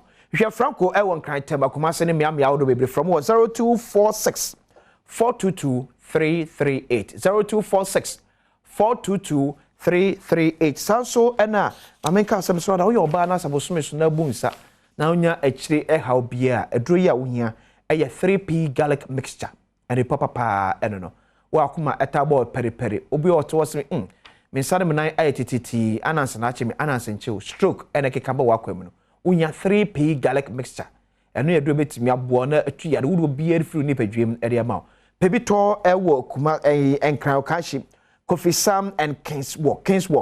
Sa na kumase so Danny Herba na Fe Colinac. Wa mo host monko Abet Sam Herba. Mo motakrade enko AA Mensa and a Fesunyane for so Green Light Pharmacy upebi etua free 0248 928 824 0248 928 824. Richoko ensu eni enu an nyina jatumwa. Eja ye bobo bi anopai obetena hu Eric sene one Palgrave abo afom breakfast no my kama any so yanka se koko na ria richuko nti pacho so rampa bia ya bobi wate nsa na wakọ adwuma enkwara no so ekos mumo bi ebi o madwim koko de obi abeka cho se udi chocolate ankasa kora na ebi wa adwum na asa kora no richuko asa ye ti na wonum o ne se udem a okwan pe bi to Ghana adwuma so bia abekọ bia no onsa ebeka bi ato safari tissue enso madika ka kiro ese enne because of covid nti ye jai handkerchief ye de adwuma no etu hia tissue ye abepo wanim uwia wato atwene no asɛ ehofro banye tissue bia ne tissue bi mu oha o de pon ma na atete akwanim enye sada safari tissue etie safari tissue te sɛ handkerchief na e cost 5 cedis na ebi emontu o de po wanim mu a kama enya emfifire bia wanim ene enkeka wanim nso pebi na to ate to be for shop oba no bag no fanko school wankasa so coffee so to be o ko dwom so aya to be bia na bia no to safari tissue eno ene papa no zest consult makato se ene se opeso to kwan ekwa amana na bi te se UK US ekosua de esenya actually scholarship a eye zest consult na mekanfo edemo and mother romantic Ghana dey over best 2000 na nya akwanya esua de ebi krokuta scholarship mo esua de ewo eye UK and US eti mentra se entwen ansa opeso kire IELTS SAT na fe GRE for ni eche zest consult no emo a uwa japade bi a woton se eye fie na woton anampo upebi atwa zest consult for our 0555 631 633 0555 631 633 zest consult say excellence is our hallmark say me kuna so asene ye de pense bi badie eto so e de amount anopa say yakeja agumtimi so ada me say asemidika it should be a coastal area ya pese you pay attention to it e kama mpanfo areas of edema friend producer friend dache hene gina bo ne friend se ye friend dache me producer asemidika producer no na yentuka emedi akire emfama 0552 540 562 0552 540 562 nidi e de dache hene ka tensa ko sinsa na semen fro na me fuma ni sesem entumanim na muntu wana mo emfa emai Eric Ajay deputy Bono regional communications officer de ma NDC amayoko sanso na Palgrave Boache Dankwa government spokesperson on governance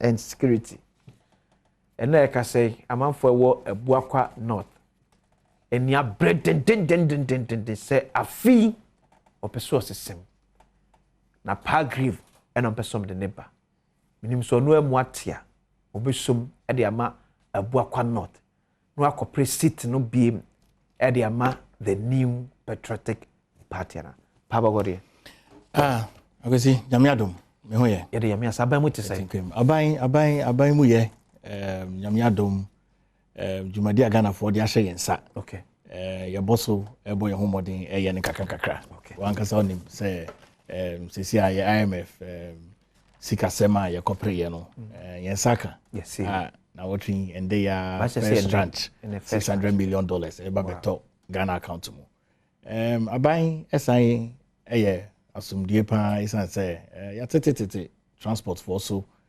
ama babe 10% aban ye bomodin say lorry kwine school hospital edwadifo fuel fangwe digu yakamu mobia de esobeti ye pa na mechia wahwefo ene wetiefo na mechia mini be ma Eric am say hu na che omo ko ya omo congress iti so sisi ade omo home omo adre mu ye pa na mechia me constituency fo Ebuakwa North mate se constituency amanfo se be contested Ebuakwa North obeko akwesi nyame boa enum say your party no ye timetable no about okay na watching you kosim no flag bearers no obi a be kwa pick forms omo person mu di I think 25th yes 25th akosi June okay be kwa pick form ye wi na omo dos na some ye be more than 5 be super delegates congress We are here often constituencies. Constituencies are NDC for our MPs or why person you feel Muslim. Okay. You got two Aba. We are your National Congress 4th of November. Okay. We are your sitting MPs. No number be December 20th. Up until January. Now also abato no yato no 24th of February 2024. Person me dem ho to no. Okay. Also medjuma na yabase ye babeye. Aboa achibebo akwa no fofo tafofo kokrontumi fo siemfo bonfofo yabo mu ama ne ewo mu akoma so sene omo ba brabo bi ne ompese omo ankaso mo nisu ade hu ebe mu mo no nyame bua na se delegate eja omo to abama ya yebeso mo osompa a esa efata ti abokwa not for ehwe animo Eric kwazi this moboko nyame adom bibia after presidential parliamentary primaries mo 15 seat bi one mo nya ho adwuma yeah anopɛ de match Adom TV ahwefo nyina na menchia menua governance experts na government spokesperson so onye expert on governance and security onye expert wo ha untimi nye spokesperson wo member okay ana ninim de wo security mu ya ene aban mu ye galamsey na onka ho asem ye hwew ye introduce mo ya mo fere ho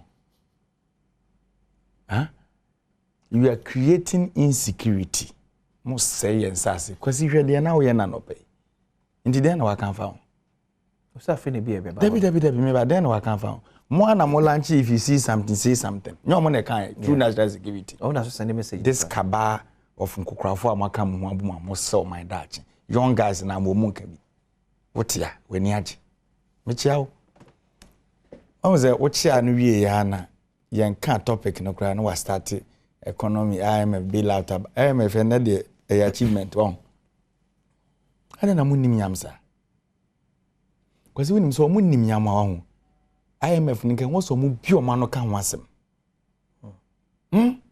ne akoye se government success story na modernam na IMF fo aba bebi akwadwofo na ekoho no ana bawumia kan na mu refi mo ho ana alaji bawumia ono ene yentimi ntua bond holders ka wa crap pickers by 275 kwasi jai Eric na pick up one year change anymore look at this paper me front page in the mouth Eric daily guide where MPP former national chairman paper member when Freddie Blay or say Bawumia campaign heat up na de cars na wakra no e bia ba meba Mr. kwasi meba fat over to us the tia ba mechanics say enra Bawumia group here from BMW na Bawumia na nkasa kan no credit man ya wojini stop that omo say enano wa na aba BMW ni e hwan mo enano wa na aba na ka kire me say Jesse Buakom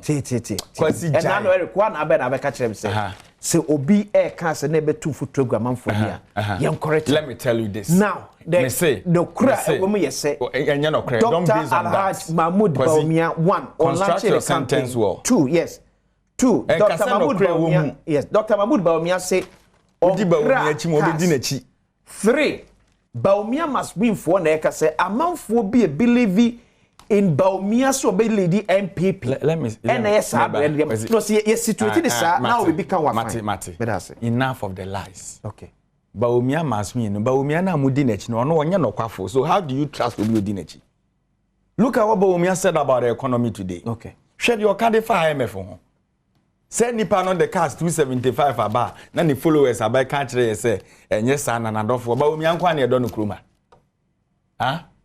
ono nkwa na wa adofo okroma kwasi na anu aye kwoto aba ye ma delegate 40 Ghana per head omo lorry fare ni chop money motia na mafa calculator ka abo meboa ene ka we back here $50,000 multiply by 275 about $13 million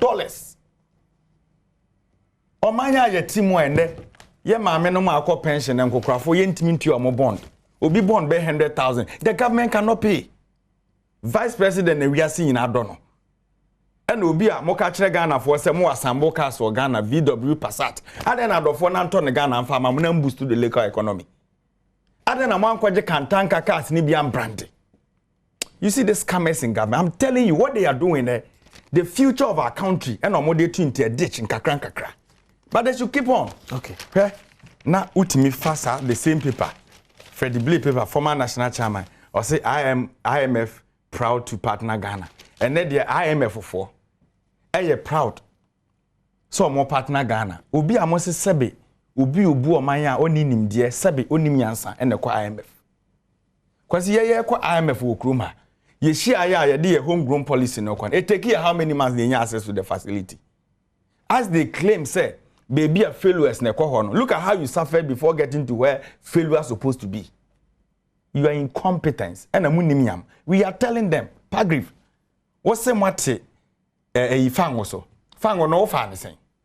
2 days ago, you to a tariff 18%. Electricity. Yeah, electricity tariff. Mami no what 80 years are buying mun penny for dinner bond with Sikano. What to say 18%? What money is she going to pay? Because the last 2 weeks, Omoko applicating, I saw a woman. Or send a mami you know ya for own video no be. Now what talk government bond ne sweater was sweating in and no nan condition ma because but some it me cost obi 2000 in draw to. Until save for that. But ye nya banya nkokrafo e wa ban mu a mudi ne sika di dachi sika. Enkwada ye wo mu nempo sika e de beto no dia wo mu modi. Nkokrafo ete sem a mutipenso modi o mu sika. Na wo crackers the bar this time. Na wo abetena ka kire say yate fa ngo so 10% ayi yate lorry fare so 10% into driver for. Na ye to tariff mu 18% na den wanka. Look at the hardship. Look at the hardship. But as Eric Ajay. Kwasi wa we eto dan ye kan say ya e bia ye mu be baby efrinti na ye hu ohia ne say de ye hu no. Okay. Enti me if me bana asem ye issue e was ye kan okra ya check me meka. If you go to my area where I'm coming from kwasi e betimi aba say the whole year no bi nya 100 Ghana to ne botomuda. Yes. Yes, that is the reality. Enti na mo ho atomo enkwan adwo. Na mo de ekra no nya obuo na mu Ghana fo a enkaka no mo de ba mu ntu no wanwan na enkwe. Chese mo sen show di akere se mu sukra na ye ne mo. Enti $30 million. Ye chama Ghana nko bia benya sen. Alom so moto 275. Ba kon me se wanya no low price. Alom so moto 275. Yes. And where records are per what we know 275 into the records in about me no so better. Unsubstantiated. Let me tell you this, and we are telling them how they are governing this country. Just 2 days ago, ushe videos I twegu okumawu a na mo no ya hina ya musua mo lessons ni free. Mo na mutimi tua bribe e ma delegate na mo asen video mo chentoma na mo ka kire nipa ne se mo to aba no ma we ba so atias mo man bad treatment kosi so de wuye and then toma na mo che wo delegates anim ubo obre yi anka wanim te.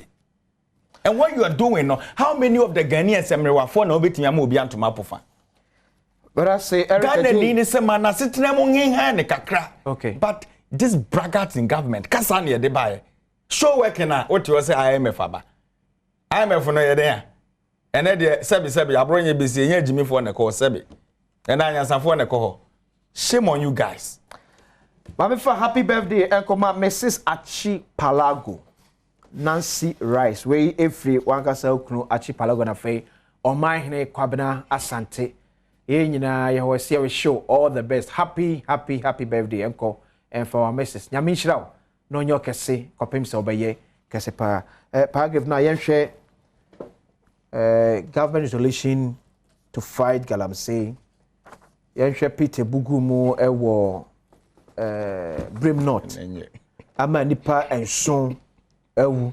Kwasi nipa ewu? Ne nipa 7 ewu ye. Da ben. About I think Tuesday I say. Ewo galamsey na ho.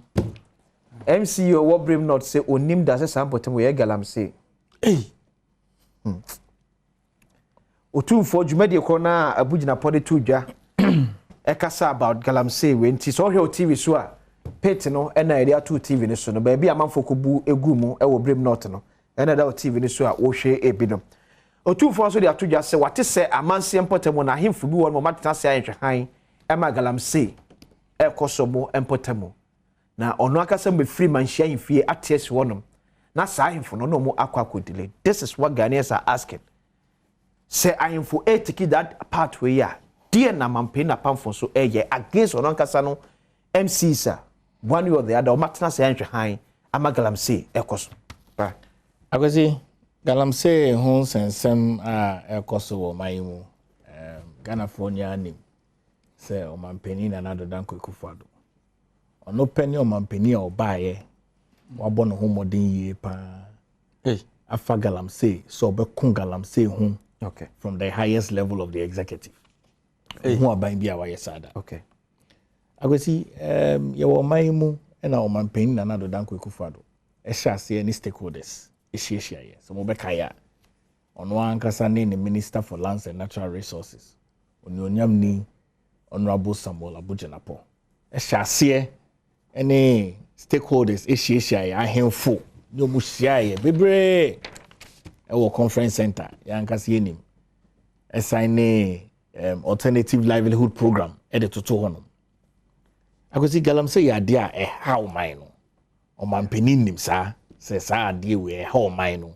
a se yanko etia ebe ha yen bebre a yeko yenim akosi share livelihood alternative program here de toto we ya so call Galamsey side so and I say uko illegal mining side so utai hu say oh memua a ebi omo wie suku omo akọ suku omo nim de we nim omo nya adwuma bi nye te ya no modo mo ho akwakoto Galamsey ho minimum nkofo young people are omo involved in Galamsey omo akọ suku okay and so omampeni na do danko ekufuado empese sa imemu ano omo betoa sa adwumade no so into the alternative livelihood program atoto ho no a memu abebre omo ye involved in illegal money ye omo efi ho no nyeto so ye hwe nsuo ya eja omo ye illegal mining omo size ni bebre no aban ebo no homodin e de mercury free machines eba omayimu I don't know yes sisi ano se wo ye wo legal mining na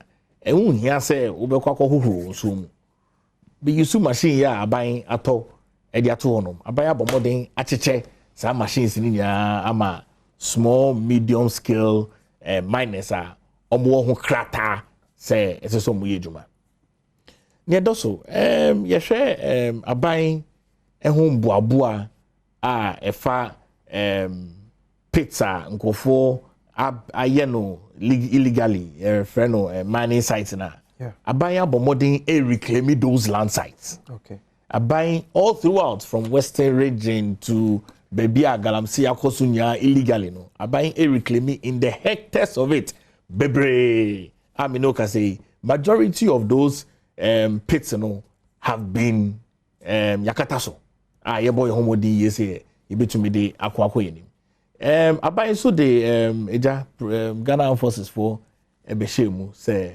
mbomodin operation halti monko mining site ye de krata omo a omudin ewo krata so a omo a register so mo be mining legally into corner se o hwe na se obi din wo honom na se ni din any paper no so a ye say mundi commission okay omo site no the commission say major omo excavators ni nyawo mu di yedwuma no mombo modin say omo tumi fa yedwuma bi okay aban de san hyehyɛ we eto honom agosi uhwe aban hyehyɛ o de atoto honom efa illegal mining is unparalleled.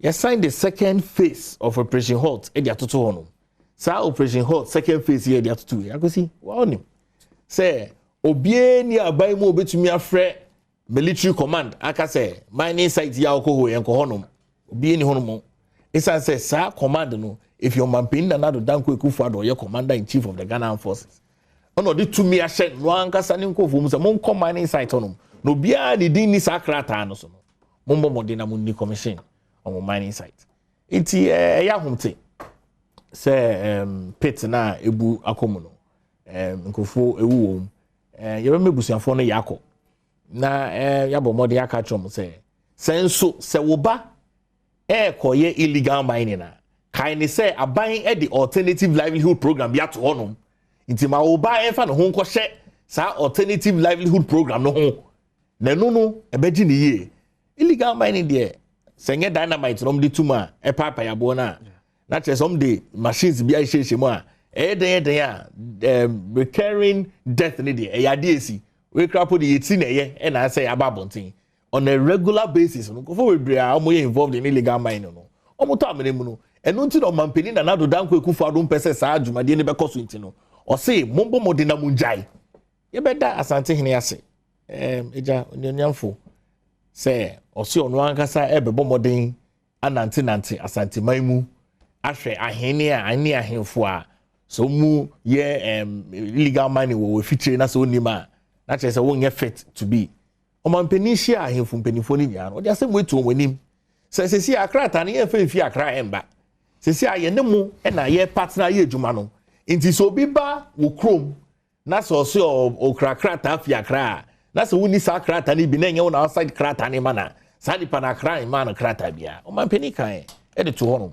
nti akwasi o hwe adwumade a aban edi wo the fight against illegal mining na say ye bo aban abaso say aban e bo no homodi yie pa na ye san kan tro mo ye illegal mining say aban saso mu a court imra kwan so aban e de obefa hono dia na magalam say fight na difficult Badwam. Oh galam say fight no enye difficult I difficult pa enye difficult I difficult no say no pass ye gitum na ye nyina ye hu kwa betimi afa so aboa ye wa isi or how a woman say it looks as if say aban seems to be innocent in every seem to be a war the fight but penisi rijawa na ria so ebi na no otum for eka man penifri kumase ba e na bosome frɛ ho MC ye didi na ye yi na free office because ni ati say why hwe hama galamsey ekoso do you think say man pani kone say no ne bosome frɛ ho DC no koe no sa no kona do you think say can nya the needed resource and kehwe abesi man pani na do dan ko ekofado de ntia make say aban fight against galamsey enye difficult say aban de hyehyɛ atoto on now so adwuma no me ba abesi now so ye ni timemufo na ye adwuma timemufo na eni omo ye adwuma no na ebino mama aban dwumadi a odi eni aban trim popa owo eya yede because aban maybe aban might be compromised debi aban ni honoma why you compromising anyway because when you compromise yes akwasi aban excuse from any allegations of akwasi siafo a emra no tumi enya ho krata say aban ID say ayese ye ni krata bia a kire say aban compromising illegal mining you work krata say aban as penisika dey rather fight against galamsey no correct but still baby are fighting the same galamsey na koso and it is not as if say you fight wa ha and you fight we no koso different place you kwa deal with that but baby e bon there was me enya galamsey na ye tu wana mo no aban aka ho asem but still koso if government is not compromised that debi akwasi galamsey fight no collective responsibility nkabom ekon na ye ekon say yes prayer wo yi ba ko ebu ukaboma embu say wuti here ya media person me amiti am MPP party member I am Eric Otio ye NDC member ye nya ye de hubom ekon okono na so obi ka so obi yi ne ho afima no mbo ama ye nkon okona e be ye din okay na so aban de aban so aban nhyehyɛ ya aban de sisi honum juma pa aban edi aban tribu popa owo ema sites are ekoso legally any illegally no aban bomodin so be this adwumade no okay if I know so that one reason tia we could do UK lending to the specific yeah traffic light sorry that wo paragraph wontwem but you might be tempted say a sorry organ ha betwem because when him say UK no we hear rough say king and nobody but Ghana there you can have your way out nipa biye ye nipa biya ya bone se Yakobon se so biya so den enu nti ne ya power leadership enu nti ne ya power mamrade agu akwam to make sure say ye be streamline ya standardizing ya setna ye wom now setimamuni aso den na sa aba setimamuni aso den enu nti ye ku na enye yi then leadership wo ho ye den akwasi pa ya me bo na say me kodu landing na kania so red yeah na mejina me bagana kania so red mejina Ghana min traffic lighting wankase wo there be say the two asem me the two asem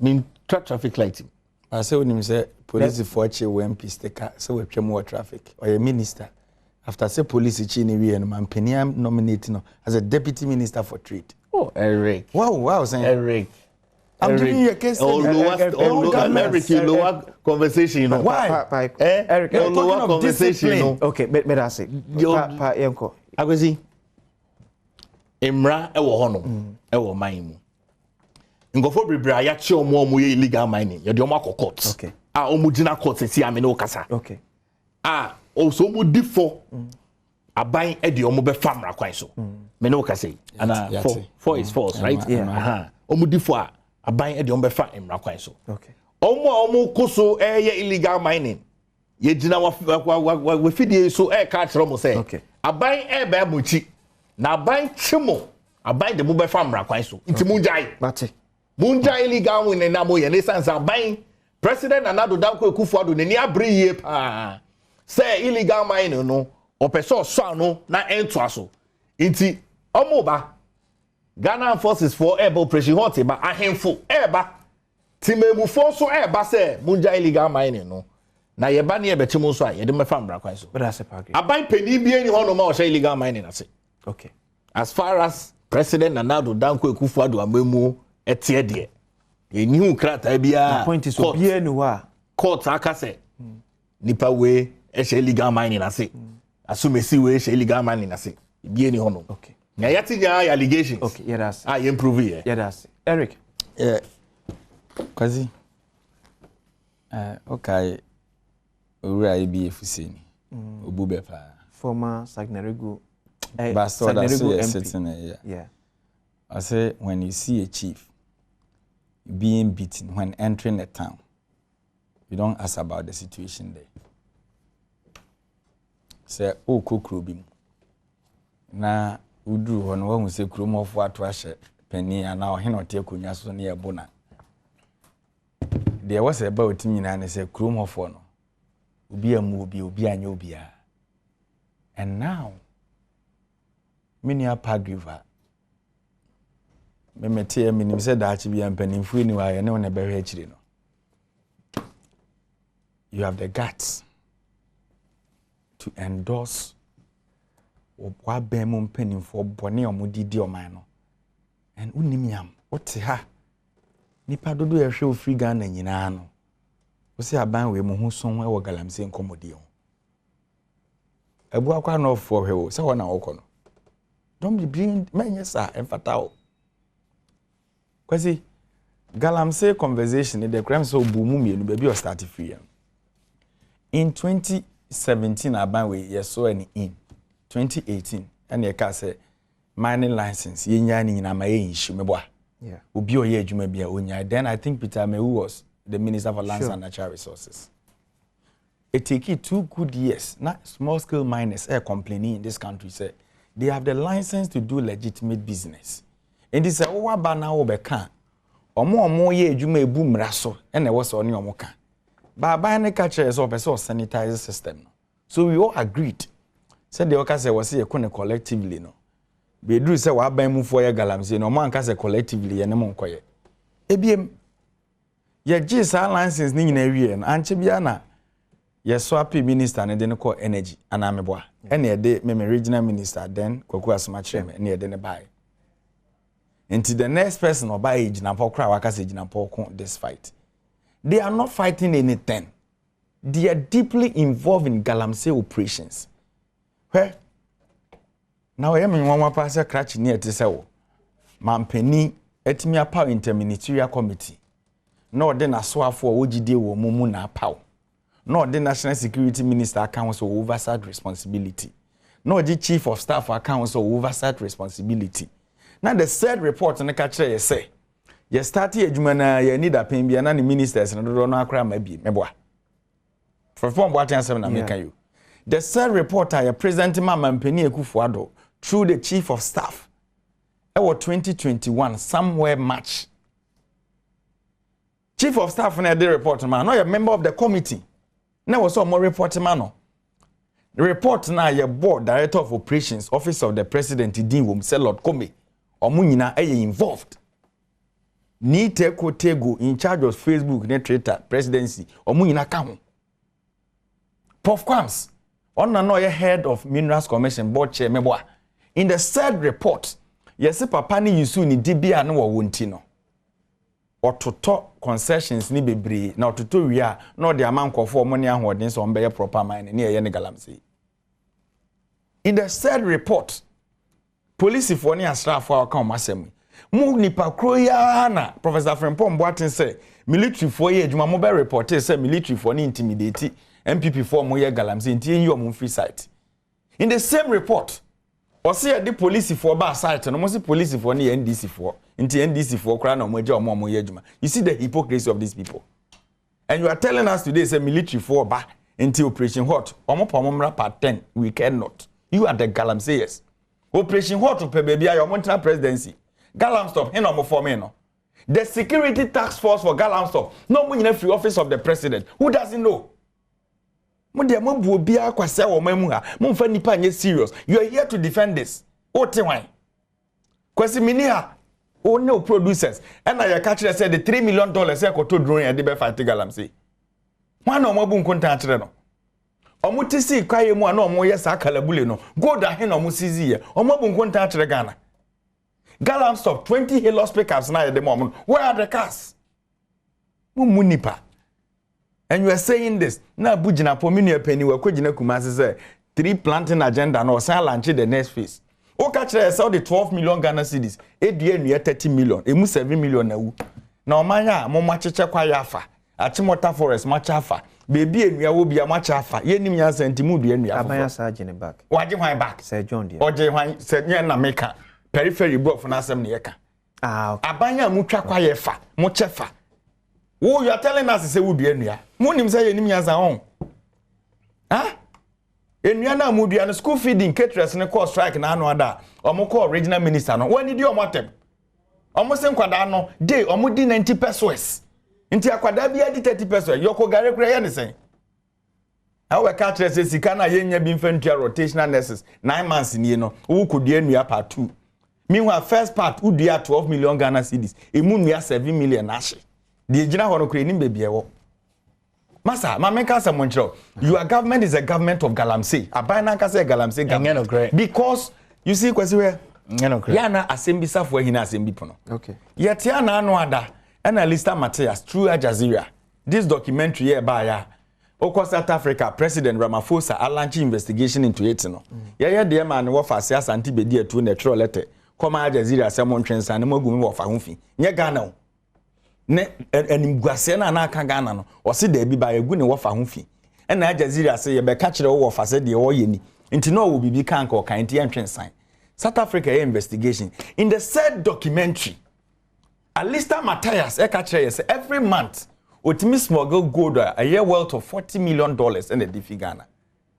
And is he no nya gold in free. And then illegal mining operation na na mosan koton de masan kofon. In the third documentary, Alista Matthias say aban we contract a year $80 million. So mutimi demand $100 million. No mate what your momfa so ne dey to offshore account. Inti ade a chena we say pickups. Ba se ba wo mi ade a ye ntimi mfa Alista Matthias proceed name crap pickups in my back. They think say ye nwene ana.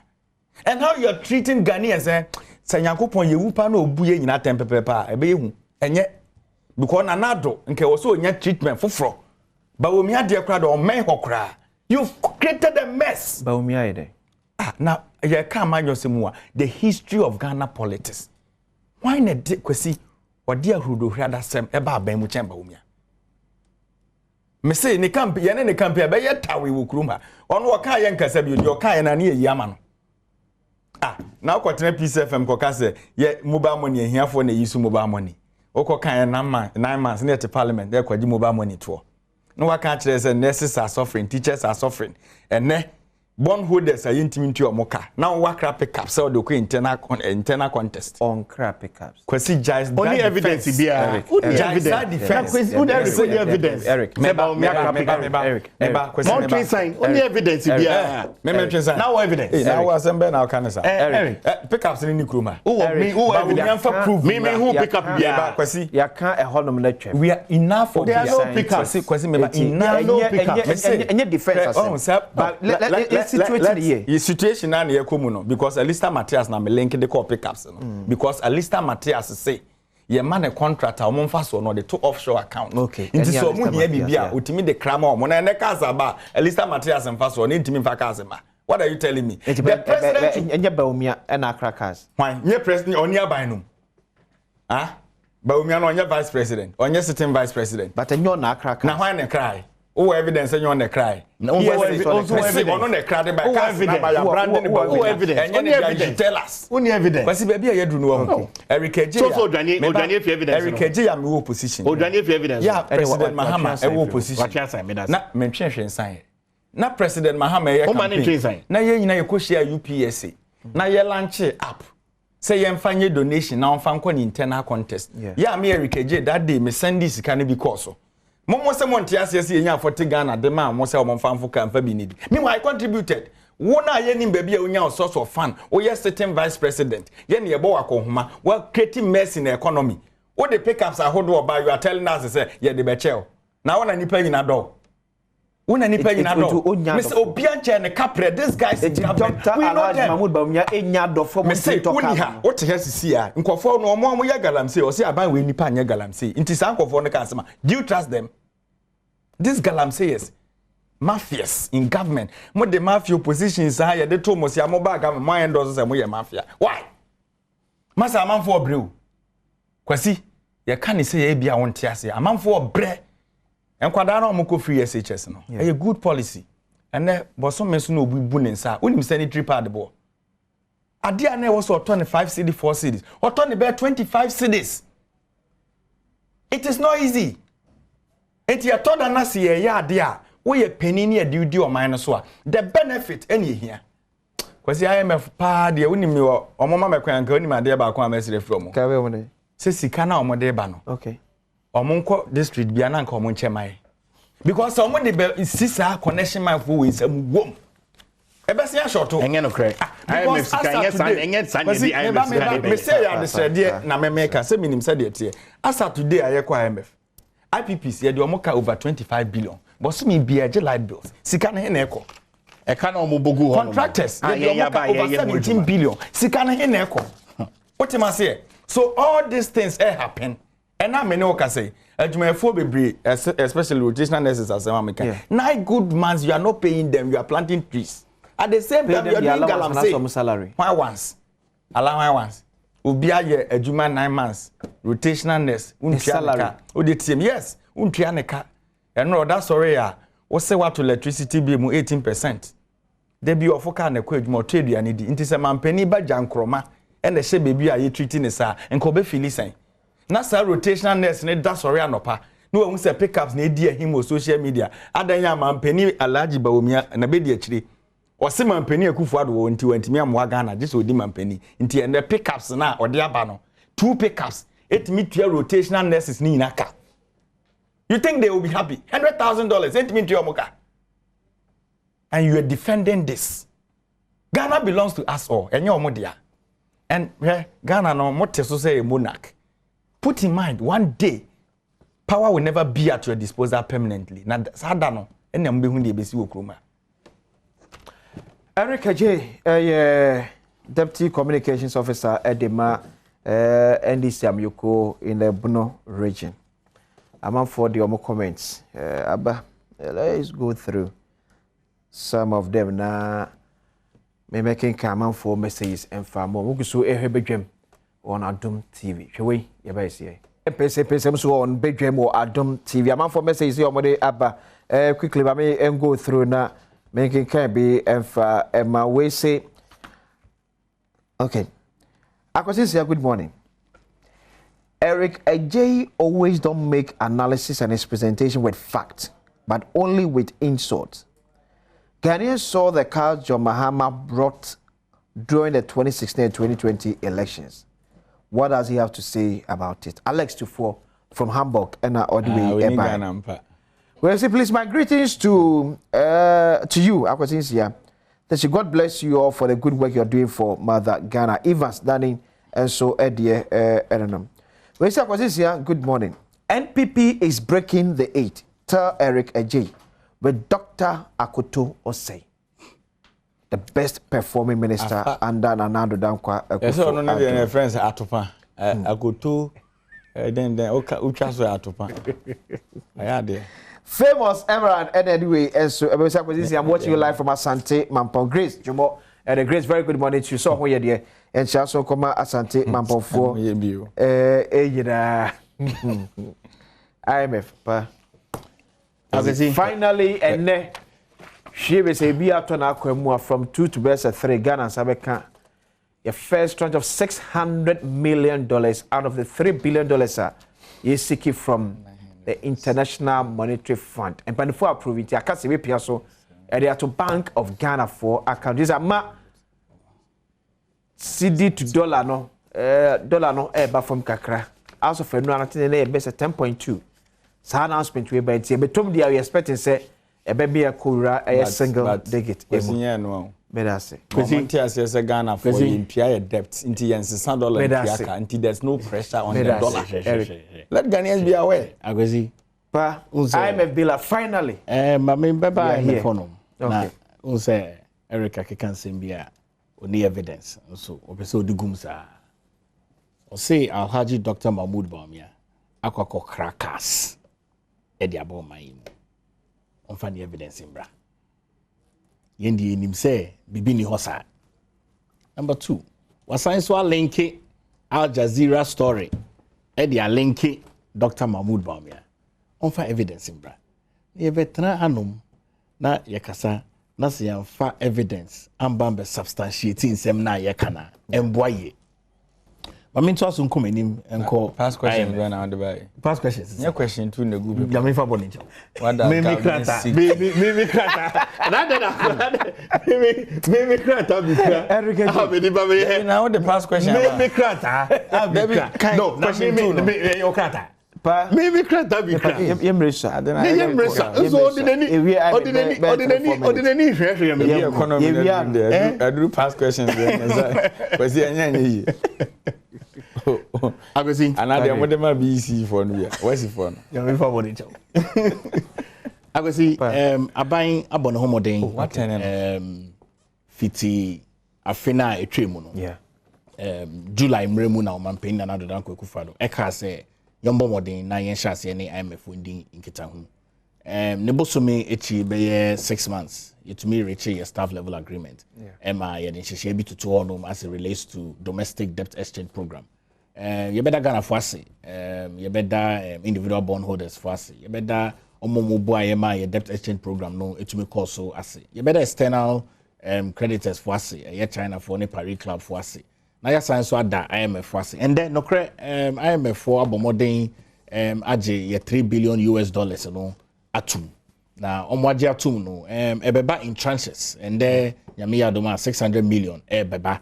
Na every 6 months bia ye be review ye IMF enhanced program a ye de akọ a ye de yejuma IMF sike be aban nipa bie ni hono ma obetumi de sika na hye ne botom entimi sida IMF sike be aban peni bie ni hono ma obetumi de akọ election mu election 2024 sida ye de ye dada say Eric IMF sike ye be baba beboa ama ye enyema insie bi a be pese be boso am boso agwezi ye be hwe ye debt sustainability found some come krata oh like this for mo question 7 me fama me krawa o fama so question 7 one not the cry na IMF no matter to on the NDC mami mano NDC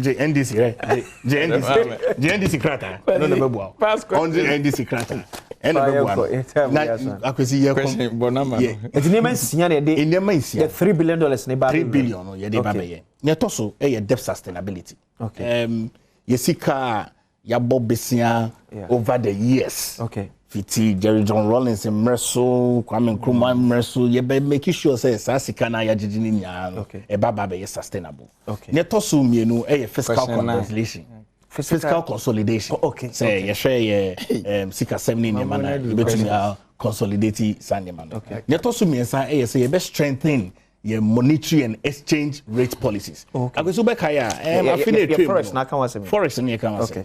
Affiliate trade na ibu ono ma na ye seed no every hour bia na sime bia kosoro ye be modern say be stabilize.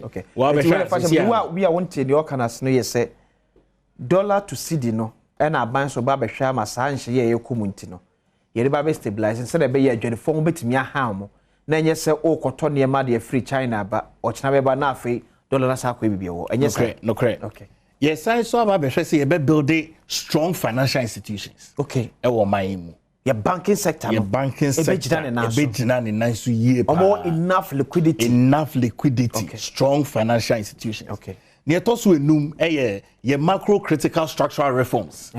Reforms are ye debe to one more financial sector nimno. Okay. Ashe senia jumadie bia obie di bia no ebe koso ye kama. Oh, okay. Okay. Near tosu maintaining peace and security. Yanka see enim say sub-region of West Africa. Tokwa bebre CCC threats of terrorism. When him say Monday so ye World Terrorism Day. Yeah. Threats of terrorism nya e bebo modern e de sas kan bi ahye say ya sum die ne ye bambo ni bibia e be koye. Near Tosso say, Abai Ebeshe say, you be continually economic growth and transformation. Happy, ya the near way to Toronto. In near in Sia way near the IMF Sikani Babaye. Okay. Bosumi Siebia IMF Ebabe review. Okay. Jumadina Yakasi Debeye enhanced program no. Okay. Into a few way, almost my 1.2 billion Ghana cedis, billion US dollars. Yeah. On the 600 million no 6 months, November 2023. On Bababe review. No man sama another 600 million US dollars. Yeah. Na ne busumi echi another 3 months. No 360 million US dollars in 5 badges. Kwa kosi April 2026. Okay. Yeah, IMF sikana ya kwa kojino. Ne woso ye ni jema IMF nkomodi edi ni say aban abomodin 2026. Aban abomodin say ye protected the life and livelihood of the poor people. Oh, okay. Inti say nkofo a esesa aban hwesenia ye be create enabling environment on be ni adwuma ye no aban make sure say or create say enabling environment na on be ni adwuma ye kwesi medicine no wo hwe aban in terms of expenditure cut. Yeah. Aban cut expenditure from afina ye tremu no 2022. Okay. Sesi ameno kase expenditure ye twitwa asunya President Nana Danko Akufo-Addo October 31st be economic address no so assign the to ko nenim about 2023. Okay. Sesi aye kase abayate nkofo bebre aketua so. Omo me edwuma ma abayate so 30%, full coupon what so 50%. Okay. Establishment of new public offices abayatrim cars are buying big crowd be edwuma o ma pay Nana Danko Akufo-Addo say onuntia ya assemble cars ewo Ghana nya no abayi Eric or Orlando but you 30 seconds. The more kasa na mugrefi. Agosi. Midi IMF sikano. Aban ebebo no homodin say Ghana economy no e be stabilize ye pa. Eti amanfo nya rehemu say the say ababaji almost be say 5 tranches and san e bia say ye be kwakoto aba ya kwakoto aba. If I'm right. Aban beji not just 5 tranches or aban eje 600. Yeah, and Obeji 600 November. Obeji another 360. By next year April honum. Yeah. Obeji 360. Inti be aban beji by 4. Okay, the aban beji 4 tranches. Hope all things being so the Ghana for nye jideni arehemu say under President Nana Danko Akufo-Addo IMF sky ensa eken. Na eba be kanin sa under his regime no. Ebe kwa koye adwuma sene ne IMF akosa apam. No crap. Yeah, enhanced program e dey up to Medasi. Enya dia e dey be fan check. Okay, Eric. You win 3 minutes. There be woman 6 minutes. Impact my man 6 minutes. Because one say the all can you know and one say the past question by was sign this. Na solution no one there. Na solution no one chain. Na more solutions. You know why I'm asking them? More past questions 170 da monfa answers in my but we me busa misata in opposition about the economy 170 questions. Where is the solution? Munimnya must answer the questions am de nam radio so. Because I said it here. Say enamusi muduenua. There's a story on Ghana Web 13th May. I see a video of rotational nurse who hanged himself over unpaid allowance. And unpaid allowance your friend a mental health issue. Or 20 a mental health issue. Obi kokokunu ho a mental health issue. Oh, okay. Into rotational health. Economic challenge a mental health issue. And UK the day of mental health. Mobi a mental health issue. Rotational nurses. Baby am obi a me chiama no pay. Me nua paragraph se munya akwanya. Monko na mental health for hwehwema. Because one man can me report me ba. Me see obi kunu ho. I have a story here. Obi kunu ho. You don't do this. You don't do this. A mental health issue. Don't do that. Obi akwa kunu ho.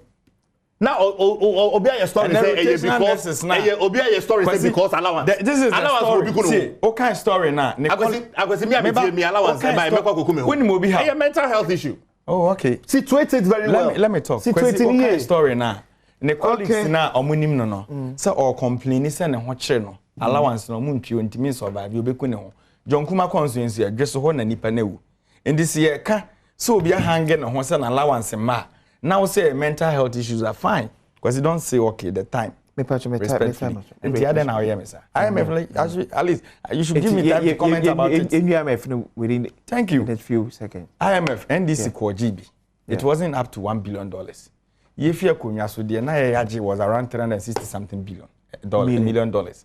The aka nyina we mu na je. Nti omo extend facility in the core 2018. Omo wie na wunua penny kwadwo opon kroma trete se obompa se na be last IMF agana beko. Nti na me expecting the latest rate. Today, we see a forest. No can we be my forest agent. But when the fundamentals are weak, exchange rate will expose you. But when me na mo se on the Jesus awaka MPP, he said it. Okay. And e can now see ntimi ntwa. Emfiri kwa me nkroma penso. Onkwa obaye your public debt what increasing over 475 billion. Nti na Ghana ntimi ntwa ne ka. That is the state we are. And today you are telling us a peace and security. Wabra musu ne mo ban ne de mo ye nyina creating insecurity. Abanya galamse na mo de social intervention. You are telling us IMF sika and na mo de kokon. Let us say the difficult aspect of women say where conditions subsequent. Okay. The chere say IMF sika na ye de amount no. Say where ni say the person odi ne na etinye say PDS de na o mo antimi anya. Okay. But I say chair me nua ba bi obekum Linda Chumasi. Linda not secretary me chana. Ya me nshira no nka. Me dey akwese ya me Adom Adwada o man kwabra sante do be dey ahia. Ya kra.